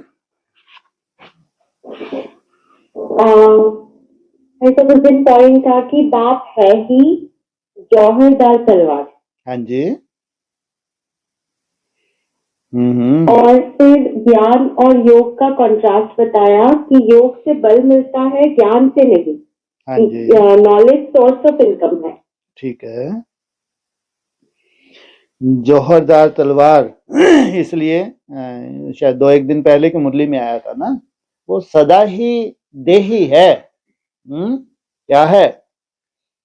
इसलिए उसकी आंखें चढ़ी हुई हैं, सदा ही निराकारी स्टेज में दिखता है। तो 5000 वर्ष कैसा है? वो देही है। तो सोचो, तो उसकी तलवार कैसी होगी सूर्यवंशियों के लिए, और उसकी तलवार भक्ति मार्ग वालों के लिए नहीं। तो उसमें अगर जौहर है तो अपने कुल के लिए है, जिनका सोने का बर्तन ही नहीं है उनके लिए थोड़ी है। बहुत जौहर है उसमें। इसलिए शिव जो है वो ज्ञान सागर नहीं है, लेकिन जिसमें जौहर है वो आके यहाँ जौहर दिखाता है। हाँ जी जी भाई साहब, और कल जो आया केस वाला पॉइंट, हाँ जी, कौन वो मस्त था। केस तो होगा, जब तक नहीं करते तब तक लड़ियां मारो। क्या बोला? केस? इनको तो केस ही केस दिखते हैं। कुछ तो इनकी भी आफत हो। एकदम ये लोग शांति से बैठे हैं, है ना, कोई अशांति नहीं है इनकी दुनिया में। एक आध केस हो तब देखें इनकी अवस्था कैसी है? केस में क्या, आज तो केसों में तो कुछ भी नहीं रखा। केस कौन लड़ता है? वकील लड़ते हैं, वकील को फीस दी, वो वहीं जाके एक आध चक्कर लगा दो, बस हो गया काम। केस में रखा क्या है? केस से बड़ा जब तुमको चक्कर लगाने पड़े थाने के, वो उससे बड़ा है। थाने में भी तुम ऐसे बैठ जाओ जाके जैसे योगी बैठे हैं, और थाने वाले तुमसे डरने लगे, तो केस वेस की क्या औकात है? केस को तुमको जाके लड़ना है क्या? जज के सामने जाके तुम्हारी सिट्टी विट्टी गुम हो रही है, क्या बोलूं क्या नहीं बोलूं? केस कौन लड़ते हैं? वकील लड़ते हैं। वहां तो कोई चिंता वाली बात ही नहीं। ज्यादा चिंता कहाँ होती है? जब थाने के सामने, थाने में जाते हैं, पहले केस डायरेक्ट नहीं जाता, पहले कहाँ जाता है? थाने में। और वहां तो कांपती है नहीं टांगे, वहां तुम्हारी टांगे ना कांपे तो याद में तुम बैठ जाओ। थाने वाले कांपे, पता नहीं कोई जादू वादू ना कर दे, ऐसा डर ही नहीं रहा ये तो है। तो बाबा ने बोला कि ऐसा नहीं पॉकेट में तुमको सब कुछ दे देंगे, क्या करना पड़ा? हाँ, भले अंश हो या वंश हो, ये बात अलग है। इसलिए ये भी तो बोला है कि तुम क्या करते हो, योग बल से दूर से ही माया को, दूर से ही माया को भगा देते हो। जब तुमको यहाँ श्वास लेने की फुर्सत नहीं तुमको है, दिन रात की तुम्हारी सेवा है या 8 घंटे की सेवा है? यहाँ दिन रात की सेवा कर रहे हो है? और फिर तुम ये छोटे मोटे केसों से डरो? हो सकता है? बिल्कुल नहीं। हाँ जी, चिंता मत करो। बाहर वालों को तो होता है ना थोड़ा सा, तो इनको थोड़ी बहुत आंच तो है, फिर देखें इनको। अच्छा, बातें हम लोग बहुत बड़ी बड़ी करते हैं, इनके सामने बेचारों के सामने बहुत परिस्थिति हैं। जो घर ग्रस्त में है या तो रोज ही केस है? कभी युगल डिस्टर्ब हो गया तो केस हो गया बेहद में है, कभी किसका फोन आ गया, तो कैसी कैसी परिस्थितियां पुरुषार्थ करना पड़ता है। और आप लोग दूर से ही भगा देते हैं संगठित योग बल।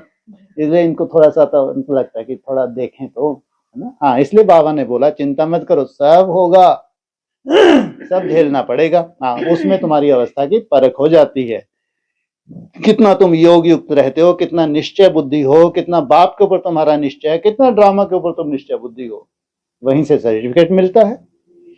हाँ जी जी भाई सर, नहीं ऐसा नहीं है, भाग्यशाली है जो अंदर है, जिनके सामने परिस्थिति। हाँ, लेकिन क्या केस तो होना चाहिए ना। तो हमें ऐसा नहीं लगता कि होगा। मैं तो वो वाली बात पे कह रही थी कि लड़ियां मारो, ऐसा बात। अच्छा अच्छा अच्छा अच्छा अच्छा, हाँ हाँ, ये तो खैर इनका विशेषता है। बाबा ने बोले ये यूट्यूब पे ऐसे डांस करेंगे ये हैं, कहाँ चढ़ के डांस करते, और तो बेचारे कोई सुनता नहीं, वहां भी नहीं कोई सुनते, लेकिन तुम रड़ियां मारते रहो है। तुम्हारी तो वहां भी बेचारे कोई नहीं सुनता, कोई उठा के नहीं पड़ा। इतनी लंबी लंबी क्लास कराओगे 1.5 घंटे की, आजकल तो 5-10 मिनट की है तो फटाक से सुन लेंगे। अब 1.5 घंटे की देख के पहले ही बंद कर देगा। अगर उसको कोई बोले भी ना, भाई जी कुछ कुछ बातें अच्छी बोलते हैं, आप खोल के देखो, जैसे देखा 1 घंटा के ऊपर, इतनी फुर्सत किसको है, तो तुम अपने रड़ियां मारते रहो, है ना। लेकिन तुम मारनी मत छोड़ो रड़ियां, है ना। हाँ, ये बाबा ने बोला। हाँ जी हाँ जी हाँ जी। मतलब कल विकर्मा जी कीजिए ना। वहां है विक्रमी संबत, महाराजा विक्रमादित्य ने शुरुआत की विक्रमी संबत, वहां से विक्रम शुरू हो गए। यहाँ है विक्रमाजीत, विक्रमों को जीता, तो वन की शुरुआत हुई। संगम युग पे जब सतयुग होता है, तो सतयुग में जब वन आता है तो उसको कहेंगे निर्विकारी। वो संबत कौन सा है? विकर्मों को जीता हुआ है, तो यह है विक्रमाजीत संबत, और वो है विक्रमी संबत। तो जिसने वहां विक्रमी संबत की शुरू की, और वही यहाँ पे विक्रमाजीत संबत की शुरुआत करते हैं। ऐसा मुरली में भी इशारा आया है, इसमें क्या बड़ी बात। हाँ जी। अच्छा जी, हाँ जी। और भाई साहब, जो हम ये जो मेहनत कर रहे हैं, मन को रोकने का, जो संकल्पों को रोकने की मेहनत करते हैं, और उसमें आप समझाते हो कि जैसे 1 मिनट तक हम पहले प्रैक्टिस करते कि 1 मिनट तक रुके, ठीक है, लेकिन वो कुछ सेकंड में फिर चलता है, लेकिन वो जब आ जाएगी वो स्टेज कि 1 मिनट रुकने लग जाएगा, फिर हम आगे 2-3 मिनट के लिए प्रैक्टिस करते हैं, और फिर आप समझाते हो कि एवरी टाइम वो 1 मिनट रुकेगा ही रुकेगा, है ना। तो मेरा क्वेश्चन है कि वो जब मतलब उसकी रिजल्ट कैसी होगी? जैसे अब हमारा मन कभी कभी ऊपर नीचे होता रहता है, कभी कुछ माया हमको हरा देती है, तो थोड़ा उसमें हमको पता चलेगा कि 1 मिनट वाला पक्का जब हो जाएगा, तो जैसे मन ऊपर उठ गया, मन स्ट्रांग हो गया। अरे दिन रात मेहनत करके 1 मिनट पे पहुंचे हैं, तो सोचो 1 मिनट में पहुंचने वाले का मन चंचल हो सकता है? कभी भी नहीं। 1 मिनट कोई साधारण बात है क्या? अरे भाई उसमें 60 सेकंड होते हैं, 60 चुटकी बजाओ और मन हिले ना। अरे कितना पावरफुल बन गया। इसमें कोई संभावना है ये अप डाउन में हो? कभी नहीं हो सकता। ये है राजयोग। अरे आगे तो उड़ने की स्टेजों पे जाना है, लेकिन ये सफिशिएंट है। 60 सेकंड बहुत बड़े होते हैं। लगे रहो बेटा। हाँ, जिस दिन 60 सेकंड जीत लिए तो समझो मन में कुछ भी नहीं बचा, सब कुछ उसके नीचे ही है। जो 1 मिनट तक पहुंचे उसके मन में कुछ भी नहीं है, सर्टिफिकेट देना पड़े। ये है अनुभव की बात। इसलिए कोई मासी का घर नहीं है, लेकिन जो मेहनत कर रहे हैं चाहे घर गृहस्थ में ही क्यों ना हो, वो उनको वो स्टेज प्राप्त होनी ही है, होनी ही है। चाहे घर गृहस्थ में हो, चाहे कुमार कुमारियां हो। ये है राजयोग। वहां कोई मन का चलायमानी हो नहीं सकती। हाँ जी। हाँ जी। तो जब एक लाइन ऐसी आई थी कल मुरली में कि बाप जब एक्ट में आएंगे तब तो पता पड़े। हाँ जी। अरे यहाँ कर्तव्य करके गए हैं ना, इसलिए बोल पूछते भी हैं बाप की बायोग्राफी बताओ, यहाँ कौन सा कर्तव्य किया है। तो उनका कर्तव्य दिखेगा। तुम हो व्यक्त, वो है अव्यक्त, और तुम्हारे जो सूक्ष्म कर्तव्य हो रहा है तुम जानो, बाप जाने और न जाने कोई। तो ये भक्ति मार्ग हो गया। जब अगर दिखने लगा तो पूरा कोई ना कोई सोल है ये जो दिख रही है। आप भी ऑपरेट होने लगे, अपने को सर्टिफिकेट दे देना चाहिए कि जब कुछ दिखने लगा है तो समझो कुछ ना कुछ किसी सोल का प्रभाव आ गया। नहीं तो तुम्हारी यात्रा जिस्मानी है, रूहानी है। रोज बोलते हैं जब मुरली शुरू करते हैं, रोज की रोज, एक दिन भी नहीं भूलते ये बोलना कि मैं रूहों को पढ़ाने आया हूं। रूह पढ़ रही है, रूहानी तुम्हारी यात्रा है। फिर भी एक्ट की बात कर रहे हैं। एक्ट तो अगर है तो वो प्रैक्टिकल है, रचना के द्वारा। रचयिता की एक्ट नहीं होती, लेकिन उसकी एक्ट दिखती नहीं है। जो तुम रचयिता के समान बन गए, जो मास्टर बन गए, तो तुमने महसूस किया जिस यात्रा से तुम इतना ऊंच चढ़े हो, तो उतनी सूक्ष्मता को तुमने अनुभव किया। अब एक्ट होती है प्रैक्टिकल। जो प्रैक्टिकल मूर्तियां बनती हैं इनके द्वारा प्रत्यक्षता होती है, लेकिन उसकी बायोग्राफी है। आगे चल के बायोग्राफी जब होगी तो क्या शिवालय होगा तो उसमें शिव नहीं होगा क्या? बिना शिव के शिवालय कैसे हो सकता है? इसलिए थोड़ा इंतजार करो। अगर प्रैक्टिकल उसको देखना है तो फिर इंतजार करना पड़े। कहां तक बनना पड़े तुमको? तुमको व्यक्त से अव्यक्त बनना पड़े। इसका मतलब ये नहीं कि वो नहीं है। तो अपनी अगर पूरी पहचान देते हैं तो वो है, लेकिन अभी चूंकि तुम वैसे नहीं बने हो, तुम अव्यक्त नहीं बने हो, लेकिन तुमको जो प्रेरणाएं हो रही हैं, जो तुम सूक्ष्म जो यात्रा में आगे चल पड़े हो, जितनी जितनी सूक्ष्मता में जा रहे हो, वो प्रैक्टिकल स्टेज से संसार में प्रत्यक्षता होती है।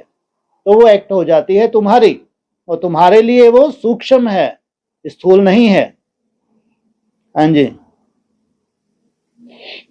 भाई साहब जैसे ये 5 विकार के ऊपर जीत पाना बाबा सिखाते हैं, काम, क्रोध, लोभ, मोह, अहंकार।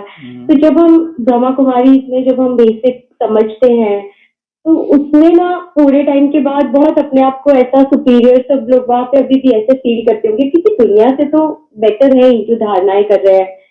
लेकिन जो काम, क्रोध, लोभ, मोह, अहंकार है वो कितना ज्यादा सूक्ष्म है उसको फिर समझना, जो जैसे जैसे आगे बढ़ते हैं फिर हमको पता चलता है कि ये कितना अंदर तक है और आसान नहीं है निकलना। हाँ जी, हाँ। भक्ति मार्ग का अपना एक नशा होता है।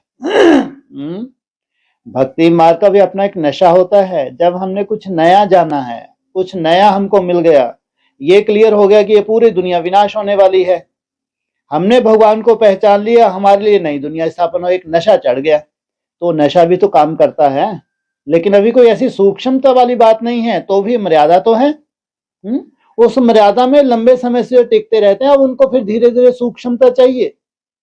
इसलिए बाबा कहते हैं युद्ध भी किसमें है, ज्ञान सुनने सुनाने में नहीं है, युद्ध है याद में, कि याद से अंदर से सफाई होनी है, याद से ही तुम्हारी जो परिपक्वता है धारणाओं की वो आनी है। फिर जैसे जैसे बच्चे याद करने लगते हैं तो फिर मन ऊपर नीचे होता है। ऐसा कौन सा ब्रह्मा कुमारी होगा जिसका मन स्थिर हो गया हो, है ना। महसूस करते हैं, मर्यादा का पालन तो कर रहे हैं, तो भी सूक्ष्म रूप में माया तो है ही है, लेकिन उस माया को बहुत ज्यादा तवज्जो नहीं देते हैं, और वहां कोई रिसर्च वाली बात भी नहीं है, लेकिन स्थूल मर्यादाओं का पालन कर रहे हैं, तो ये साधारण बात नहीं है। इस आधार से ही सर्टिफिकेट मिलना है इनको, लेकिन कोई रिसर्च नहीं है। जहां रिसर्च होनी है वहां अंदर से पूरी गंदगी साफ होनी है। जितना सूक्ष्मता से ज्ञान को तुम धारण करते हो, जितना सूक्ष्म रूप में तुम भगवान को याद करते हो, उतना ही अंदर तक सफाई होनी है। अब आपको जीते जी परमधाम जाना है, सूक्ष्म वतन जाना है, तो आपके लिए कहेंगे बिना पवित्र बने कोई जा ना सके, तो वो भी तो पवित्र बनेंगे, सजाओं से पवित्र बनेंगे, बीमारियों से पवित्र बनेंगे, विनाश में इतना टॉर्चर होते हैं उसमें पवित्र बनेंगे, शरीर छोड़ेंगे और चले जाएंगे। हमको यहां जीते जी पवित्र बनना है योग बल के द्वारा, ये असंभव है। ये इतना आसान नहीं है। ब्राह्मणों की दुनिया में शरीर भी रहे, संपूर्ण पावन बन के निराकार स्टेज में स्थित होकर परम धाम में जाना, इसमें तो एक छोटा सा परिवार निमित्त बनता है सबको आईना दिखाने के लिए। लाखों ब्राह्मणों में कोई तो बनेंगे, नहीं तो भगवान कभी आया ही नहीं। अगर इतनी सूक्ष्म प्योरिटी की स्टेज नहीं बनी है तो समझो कभी भगवान आया ही नहीं। ये फोकट में साक्षात्कार करके बुद्धू बनी और बुद्धू बनाया। इसलिए प्रैक्टिकल चाहिए, उतनी सूक्ष्मता चाहिए। याद भी उतनी सूक्ष्म चाहिए। इसलिए बहुत सुंदर चित्र है एक बेसिक में जो सबको दिखाते हैं। जितना जितना योगी भगवान को याद कर रहा है उसे काम, क्रोध, लोभ, मोह, अहंकार, ये शास्त्र इन सबसे छूटता जाता है। इसलिए अगर सिंपल भाषा में बाबा रोज की रोज बोलते हैं, जितना तुम याद करते हो उतना तुम पवित्र बनते जाते हो। याद वालों के लिए बोलते हैं, याद करने से धीरे धीरे मनसा की पवित्रता, फिर तुम्हारा वाइब्रेशन पवित्र हो जाए। इतनी सूक्ष्मता से पवित्रता एक योगी ही धारण कर सकते हो जो निरंतर याद की मेहनत कर रहा है। बाकी भक्ति मार्ग वाली याद नहीं। हाँ, उन्होंने जितनी धारणाएं की हैं उसका फल उनको मिलता है। जबकि रिसर्च की बात आएगी तो बहुत सूक्ष्मता की बात आ जाएगी। इसलिए तुम्हारे लिए बोला है व्यर्थ संकल्प भी इम्प्योरिटी है। यहां तक जाना है तुमको तो अव्यक्त वाणी का महावाक्य है। हाँ जी, हाँ जी जी भाई साहब। और एक पॉइंट ऐसा है कि मनुष्य कहते हैं क्या भगवान सिर्फ भारतवासियों को ही स्वर्ग में ले जाएंगे? हाँ जी, हम मानेंगे नहीं, भगवान को भी 2 आंखें हैं क्या? इस कुंडली का पॉइंट। हाँ जी, हाँ, जिनका मनन चिंतन है, ब्रह्मा कुमारी का मनन चिंतन नहीं है। इसलिए बाबा ने कहा अंधे की औलाद अंधे। तो जिनका मनन चिंतन है तो उनको लगता है जो देवता धर्म की आत्माएं हैं, सूर्यवंश चंद्रवंश के, यही जाएंगे क्या स्वर्ग में? तो ब्राह्मणों की दुनिया की बात है। तो अगर तुम स्वर्ग में गए हो तो तुम स्वयं स्थिति में टिको ना भाई, ये तो पढ़ाई है। पढ़ाई है। अगर तुमको नहीं निश्चय है कि भारतवासियों के लिए भगवान नहीं आता, हमारे लिए भी आया है, तो टिको। जो जो स्वयं स्थिति में जा रहा है वो स्वर्ग में जाएगा, ये भारतवासियों के नसीब में है। पहले पहले अगर भारतवासी स्वयं स्थिति में टिकते हैं तो कहेंगे उनके लिए भगवान आए हैं। जो कन्वर्ट हो गए ब्राह्मण वो पीछे पीछे आए तो सबके लिए हैं। बाबा क्या कहता है? पूरे विश्व का कल्याण करना है, पूरे विश्व का बाप है। लेकिन पहले पहले भारत को रखा। दिल्ली का परिवर्तन तो भारत का परिवर्तन, भारत का परिवर्तन तो पूरे विश्व का परिवर्तन। माना अगर पूरे विश्व का ही परिवर्तन नहीं हुआ है तो भगवान नहीं आया। तो जो भी अनेक धर्मों में कन्वर्ट हुई ब्राह्मण हैं उनका भी परिवर्तन होगा, लेकिन पहले पहले जो शुद्ध देवता धर्म की आत्मा है पहले उनका, इसलिए ये बेहद में यहां लागू हो जाती है। हाँ जी, हाँ जी, हाँ जी भाई साहब। और बाबा ने कहा कि अब जितना वर्षा लेना हो पूरा पूरा ले लो। हाँ जी, तो पूरा पूरा वर्षा क्या है बाबा का? पूरा पूरा जहां से तुम आए हो, सृष्टि की शुरुआत की है, वहीं तक तुम पहुंच जाओ, इसको कहेंगे पूरा पूरा वर्षा।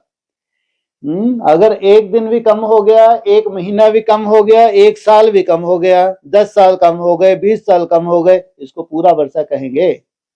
सोचो, ये है पूरा वर्षा। माना जो एक छोटा सा परिवार होगा जिनसे सृष्टि की शुरुआत होगी, उनसे कहेंगे पूरा वर्षा।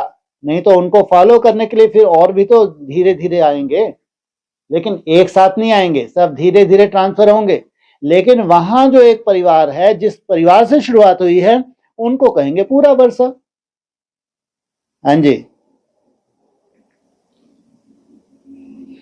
ठीक है सब ठीक है, हो गया। हाँ ओम जी, शांति। ठीक है, ठीक है। ओम शांति। भाई साहब ओम शांति। जी जी जी जी, मुरली में, हाँ जी, बोलिए अशोक भाई। हाँ मुरली में ऐसा आता है कि ज्ञान सूर्य प्रगटा और अज्ञान अज्ञान देर विनाश। हाँ जी, हाँ, हो गया, हो गया। अज्ञान अंधेर विनाश। जी जी जी, ज्ञान सूर्य प्रकटा। हाँ जी, बोलो। हाँ तो बेसिक में ज्ञान सूर्य इतना नहीं प्रगटा होगा, एडवांस में थोड़ा और। यहाँ तो लगता है कि सीधा ही पूरा ज्ञान सूर्य टोटली प्रकट होगा। कुछ ज्यादा ही प्रकट हो रहा है। हैं?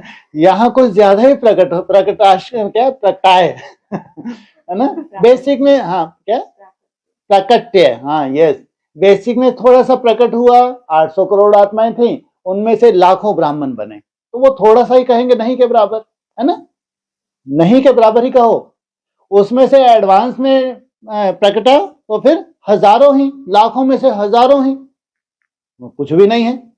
उन हजारों में से सूर्यवंशी कुछ भी नहीं है, अब कहेंगे ये हुआ है प्रकट है महाराज। तो ऐसा नहीं ज्ञान सूर्य वहां नहीं पटका, उन्हीं में से ही निकले हैं ब्राह्मण एडवांस, उन्हीं में से एडवांस में से फिर नई दुनिया। तो प्रकटा वहां भी, ऐसा नहीं कि ब्रह्मा कुमारी में नहीं प्रकट हुआ, लेकिन फिर बाप ने उसको सूक्ष्म मंथन किया, मंथन करके अमृत क्या किया, अमृत निकाला। फिर जिन बच्चों ने उस अमृत को धारण किया वो हो गए प्रैक्टिकल। तो ऐसा नहीं कि बेसिक को छोड़ देंगे, ना एडवांस को छोड़ सकते हैं, ना बेसिक को छोड़ सकते हैं, लेकिन जिन्होंने प्रैक्टिकल कर दिखाया तो वो बाप समान बन गए। वैल्यू है, बेसिक की अपनी जगह वैल्यू है, एडवांस की अपनी जगह वैल्यू है, लेकिन जिन्होंने प्रैक्टिकल किया ये हो गए प्रैक्टिकल। संसार भी प्रैक्टिकल देखना चाहता है। हाँ जी, तो आपने राज्यों का जो 4 स्तंभ अभी बताया था जी, 3-4 एक वीक पहले। हाँ जी, हाँ अच्छे से याद है, मैं तो भूलता नहीं। 70 जी जी, अच्छे से याद है मेरे को। हाँ जी, बोलिए। हाँ तो उसमें आपने 75% डे के लिए बताया था कि एक्सरसाइज, प्राणायाम और अन्न दोष। ठीक है, ठीक है। तो और 25% अब हम तीसरी तो कर रहे हैं, तो इतना आपने वेटेज नहीं बताया। ठीक है, तो लगता है कि अभी हमें जो कॉन्सेंट्रेट करना है हाँ वो जी, देह को रिजुवेनेट करने का करना है, ऐसा मुझे लग रहा है। ठीक है। मुरली के महावाक्य हैं, मुरली के महावाक्य अभी शायद कुछ दिन पहले ही आया था। पहले तुम अपनी आत्मा को रिजुवेट करते हो, इसलिए नई दुनिया में पहले मन बुद्धि है, पहले शरीर नहीं है। नई दुनिया में अगर आत्माओं को आपने रिजुवेट नहीं किया है तो शरीर को कैसे करेंगे भाई। शरीर तो बार बार खाने पीने की तरफ जाएगा ही, भोगों की तरफ जाएगा ही, क्योंकि मन बुद्धि तुम्हारी कमजोर है। जिसने मन बुद्धि के ऊपर काम नहीं किया तो वो शरीर के ऊपर क्या काम करेगा। इसलिए पहले चाहिए मन बुद्धि की सूक्ष्मता, मन बुद्धि पावरफुल चाहिए। तो जब मन बुद्धि पावरफुल हो गया, अब इनके लिए सहज हो गया। अब इनको पूरे शरीर को इनको क्या करना है, सबसे पहले डाइजेशन, उसके लिए खान पीन चाहिए। जब डाइजेशन बहुत सुंदर हो गया, फिर आपके पूरे शरीर में फ्लेक्सिबिलिटी चाहिए। उसके लिए एक्सरसाइज चाहिए। फिर श्वासों का कितना गहरा असर है पूरी बॉडी के ऊपर, ये भी तो एक रिसर्च है। ये जो भी पद्धति है तो देवता धर्म की है ना, जितनी भी पद्धति निकली है ये योग की, हठ योग की, जो भी है, लेकिन कहीं ना कहीं इनका यूज देवताओं ने किया है। सतयुग में जरूरत ही नहीं पड़ेगी। वहां क्या है, आत्मा कितने परसेंट है बने हुए आत्मा, वो खान पान कितना सुंदर है। यहाँ भी जो आज बच्चे हैं, जो बच्चे ज्वाइन कर रहे हैं, इनके लिए कोई आफत थोड़ी है।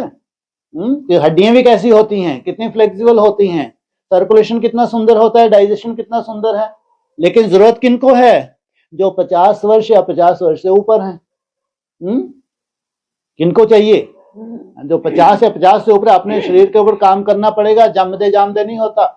शरीर छोड़ना बहुत सहज है, लेकिन शरीर को सात्विक बनाना उतना ही मुश्किल। अगर आपका मन पावरफुल नहीं है, उसके लिए चाहिए मन पावरफुल। इसलिए ये चारों स्तंभ चाहिए ही चाहिए, चाहे खान पीन का हो, चाहे एक्सरसाइज का हो, चाहे प्राणायाम का हो। लेकिन ये तीनों बाद में आते हैं, पहले आती है मन बुद्धि। नहीं तो अटैक तो कभी भी आ सकता है। आने वाला समय कैसा है, अटैकों का है समय, और सोल प्रवेश होने का कभी भी हो सकती है। जिसकी मन बुद्धि पावरफुल है उसमें कोई सोल प्रवेश नहीं कर सकते, और कोई टॉर्चर भी नहीं होगा। इसलिए बोला है योगियों का कभी हार्ट फेल नहीं होता। तो पहले हमने क्या किया है, मन बुद्धि को स्ट्रांग बनाया है। अब शरीर को हमको स्ट्रांग बनाना है, शरीर को रिजुवनेट करना है। तो उसके लिए जैसे दुनिया में भी है, तो हमारी दुनिया में भी है। तो हर तरह से अगर कंचन काया चाहिए तो प्रैक्टिकल चाहिए। तो प्रैक्टिकल के लिए जो भी पद्धति हैं वो सहज कर लेती है जो आत्मा बनी हुई है। हाँ जी, वैसा अभी ऐसा लगता है कि हम त्रेतायुग की सीढ़ी पे खड़े हैं, वाह, है ना। तो नीचे देखते हैं कि कैसे हमने जर्नी स्टार्ट की, जी जैसे जी बेसिक में आए, एडवांस में आए, जी जी, और अभी लगता है कि रियल में हमने कुछ गेन किया है। गुड, मीन्स हमारे में थोड़ा इम्प्रूवमेंट। मीन्स अभी लगता है कि हम रियल में त्रेतायुग की सीढ़ी में बहुत खड़े सुंदर, हुए हैं, बहुत और हम सुंदर, अभी आगे बढ़ेंगे। और बहुत विश्वास है कि हम पूरी चढ़ी जाएंगे सीढ़ी। Good, very good, very good. इसलिए कहा ये जो ज्ञान है नई दुनिया का, ये पहले एडवांस के लिए है, ब्रह्मा कुमारी के लिए नहीं। जो ये ज्ञान है नई दुनिया का, ये जो एडवांस में जो 20% आत्मा है उनके लिए है, 80% के लिए नहीं। 80% तो फटक भी नहीं सकते, लेकिन 20% है उनके लिए है ये रिसर्च। हाँ, ये 20% जब बहुत अच्छी स्टेज को प्राप्त हो जाते तो वो तो बेचारे नेत्र ही नहीं है उनके पास, तो ब्रह्मा कुमारी के पास। उनको चाहिए प्रैक्टिकल। प्योरिटी की पावर है उनके पास, ऐसा नहीं प्योरिटी की पावर नहीं है, लेकिन तीसरा नेत्र नहीं है, मंथन नहीं है। प्रैक्टिकल को तो सभी मान्यता देते हैं। तो एडवांस पार्टी की जो देवता धर्म की आत्माएं हैं, वो जो प्रैक्टिकल जब कर पाती हैं तो फिर सबसे बड़ी सहयोगी बनती हैं। ये जिनके तीसरा नेत्र थे ना, उनको तीसरा नेत्र मिल गया, और प्योरिटी की पावर से अब आई है नई दुनिया प्रैक्टिकल। अकेले ये नहीं मंथन वाले नहीं, साथ में कौन चाहिए, मुनियों के साथ ऋषि भी चाहिए। लेकिन पहले पहले जिनका मंथन है, इनमें जो 20% है पहले उनके लिए है। हाँ जी, बहुत सुंदर आपका अनुभव। एक लास्ट क्वेश्चन पूछ लेता हूँ। जी जी जी, सच्ची गीता धन का पॉइंट है भाई साहब। हाँ जी, कि बाप कहते हैं कि सदा मेरे से जिस रूप में चाहो उस रूप में खेल सकते हो। हाँ जी, हाँ हाँ हाँ, शाखा बनकर भी खेल सकते हो, जी जी, बंधु बनकर खेल सकते हो, हाँ जी, बच्चा बनकर खेल सकते हो, हाँ जी, बच्चा बनाकर भी खेल सकते हो। गुड, ऐसा अविनाशी खिलौना हाँ, तो कभी नहीं मिलेगा, न टूटेगा न फूटेगा, बहुत सुंदर, टूटेगा न फूटेगा, बहुत और सुंदर, खर्चा भी नहीं करना पड़ेगा। हाँ, अव्यक्तवाणी का बहुत सुंदर अव्यक्तवाणी का पॉइंट है कि तुमको ऐसा सुंदर खिलौना मिला है, ना टूटता है ना फूटता है, जैसा चाहे जिस रूप से तुम चाहो, जिस रूप में तुमको ये मन बुद्धि तुम्हारी क्या हो रही है, खंडित हो रही है, उस रूप से बाप से तुम संबंध जोड़ सकते हो। तो ऐसा खिलौना मिला है, ना टूटेगा ना फूटेगा, तो ये अविनाशी खिलौना है। बहुत सुंदर अव्यक्तवाणी का पॉइंट है। वाह रे सखा। हाँ जी, हाँ, और कुछ हो गया? वैसा ओम शांति। ओम शांति भाई जी, ओम शांति। कितना अच्छा लगता है एडवांस का भाई। हमारे एडवांस की अपनी तरह की सुंदरता है। हाँ जी, और किसी का कुछ? 5 मिनट। चलो, ओम शांति। भाई साहब वो जो हाँ साक्षात्कार जी। की बात बताते हैं ना, हाँ जी। हाँ तो मतलब किसी भी आत्मा को, जैसे कि माता जी हैं, हाँ जी। भागवती माता, हाँ हाँ। तो मतलब ऐसे देखती हैं वो दृश्य। साक्षात्कार एक होता है साक्षात्कार की इच्छा करना, है ना, एक होता है स्वतः ही साक्षात्कार होना। जब स्वतः ही साक्षात्कार होते हैं, आपकी इच्छा नहीं है, तो उसमें बाबा आपका उमंग उत्साह बढ़ाता है ताकि और आपकी याद की पावर बढ़े। क्लासेस में उमंग उत्साह बढ़ाते हैं तो एक लिमिट का, जैसे घर जाते हैं क्या हो जाता है, आज ही बाबा ने बोला। लेकिन अगर आपको साक्षात्कार हो जाए, बहुत देर तक नशा रहता है। इसलिए साक्षात्कार भी माध्यम है आपकी याद की यात्रा को बढ़ाने का। हाँ, आपकी इच्छा नहीं होनी चाहिए, नहीं तो ज्यादातर ये हो जाता है कि इनको साक्षात्कार हमको नहीं हो रहा, कि बाबा हमको भी कुछ दिखाओ, तो फिर बाबा कहते हैं टाइम वेस्ट। अगर तुमने इच्छा की, तुमको हो तो गया साक्षात्कार, लेकिन उतने सेकंड का ही होता है, मिनटों का होता है ना, तो उतने सेकंड जैसे टाइम वेस्ट हो गया। अरे दिन भर हम घंटों वेस्ट कर रहे हैं, भगवान को 2-4 सेकंड भी अखर रहे हैं, सोचो मतलब क्या है इसका। इसलिए बाबा सबका अपना अपना पार्ट है, तुमको कभी इच्छा नहीं रखनी चाहिए, है ना। अगर साक्षात्कार हो रहे हैं तो बाबा उमंग उत्साह बढ़ाता है। ज्यादातर साक्षात्कार किनको होते हैं, माताएं तो ढेर हैं, भावना और कुछ प्योरिटी है मुख्य। जितने प्योरिटी होगी उतने साक्षात्कार होते हैं, लेकिन इच्छा नहीं रखनी है। ऐसे बाबा बहलाता तो है, तो उससे याद की यात्रा बढ़ती है, तो कोई नुकसान थोड़ी है। लेकिन ये पढ़ाई है, असली रिजल्ट किससे निकलेगी, असली रिजल्ट निकलेगी पढ़ाई से। जो तुम धारणा करती हो, प्रैक्टिकल जो धारणा का स्वरूप बनती हो, वो उसके लिए चाहे तुमको ज्ञान बुद्धि में बैठ रहा है, चाहे साक्षात्कार के आधार से उमंग उत्साह बढ़ रहा है। हाँ जी। और भाई साहब जैसे कि बाबा ने बोला ना कि यज्ञ के आदि में जो 2 माताएं थी, हाँ जी, तो उनमें भी बाप प्रवेश करते थे। ठीक है, तो मतलब जो आदि सो अंत, हाँ ठीक है, अंत होगा ना। हाँ जी। हाँ, तो ऐसे भाई साहब वो तो जो वो माताएं थी उनमें ही तो प्रवेश करेंगे ना, हर किसी में। अरे 2 माताओं का जिक्र नहीं, भारत माता शिव शक्ति अवतार अंत का यही नारा है। ये भारत माता निराकारी स्टेज में कहां से चली जाती है भाई। ये गुरु गोसाई तो कल्पना भी नहीं कर सकते। सोचो, नारी शक्ति को आपसमान बनाना, निराकारी स्टेज धारण करा देना, कोई मासी का घर है क्या। 2 माताओं की बात नहीं है, भारत माता शिव शक्ति अवतार अंत का यही नारा है। इसलिए जो चित्र बना हुआ है, झाड़ के चित्र में राइट तरफ क्या दिखाया है, शक्तियां हैं, तो भारत माता का ग्रुप है, वो निराकारी स्टेज धारण किया हुआ ग्रुप है। सोचो, तब जाके असुरों का विनाश करती हैं। तो निराकारी स्टेज से ही प्रत्यक्षता होगी, ज्ञान सुनने सुनाने से नहीं। कोई माताएं हैं ढेर सारा ज्ञान बगाड़ती हैं, उससे थोड़ी। असली प्रत्यक्षता है निराकारी स्टेज में, निसंकल्प अवस्था, यह है बाप समान बनना। तो ये तो कंपटीशन है। अगर वो कोई कहती भी है बाहर की हम हैं, वो आदि की 2 माताएं, तो अच्छी बात है भैया, तुम्हारी निराकारी स्टेज से मालूम पड़ जाएगा, ज्ञान सुनने सुनाने से थोड़ी। नहीं तो कल को डुबो देंगे तुम्हारे जो वंशज है, जो आज तुमको मान रहे हैं, कल यही डुबो देंगे, क्योंकि उनकी धारणाएं कैसी हो जाएंगी, जैसी तुम्हारी धारणा है वैसी उनकी धारणाएं खंडित होंगी, तो क्या होगा, तुमको डूबिजा हो जाएगी।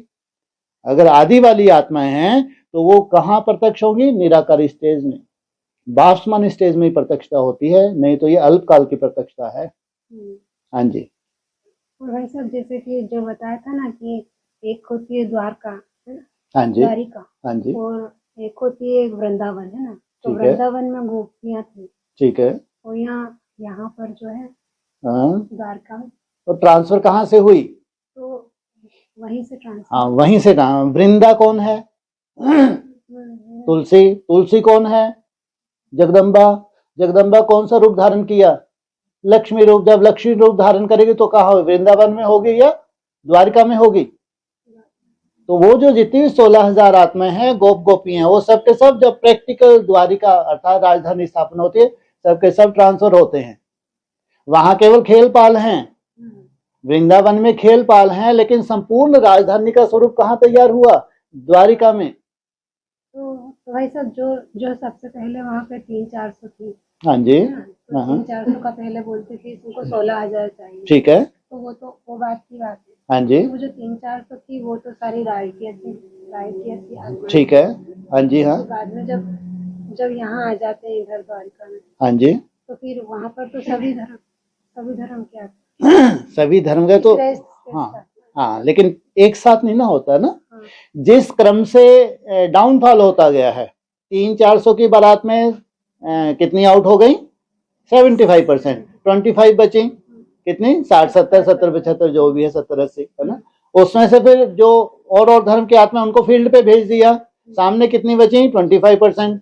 ये मेरे सन्मुख बैठे हैं, अब वो 25% से फिर राइज होता है, अब इसमें 75% जुड़ेगा तो कितने हो जाएंगे? बिल्कुल वही क्रम, वही 60-70, फिर उसमें 75%, 300-400 के, फिर उसमें 75,000 भुजाएं, फिर 75% और 3-4 हजार। तो यही क्रम है, जो डाउनफॉल का क्रम है, यही अप होने का क्रम है। एक संख्या हमको अप्रोक्सीमेट बता दी गई, लेकिन उनके अपने तरह के संस्कार हैं, उन संस्कारों को धारण करके वैसे सहयोगी भी बनते हैं, फिर नंबरवार निराकारी स्टेज को ही प्राप्त होते हैं। ऐसी राजधानी स्थापना होती है। हाँ जी, ठीक है। ओम शांति।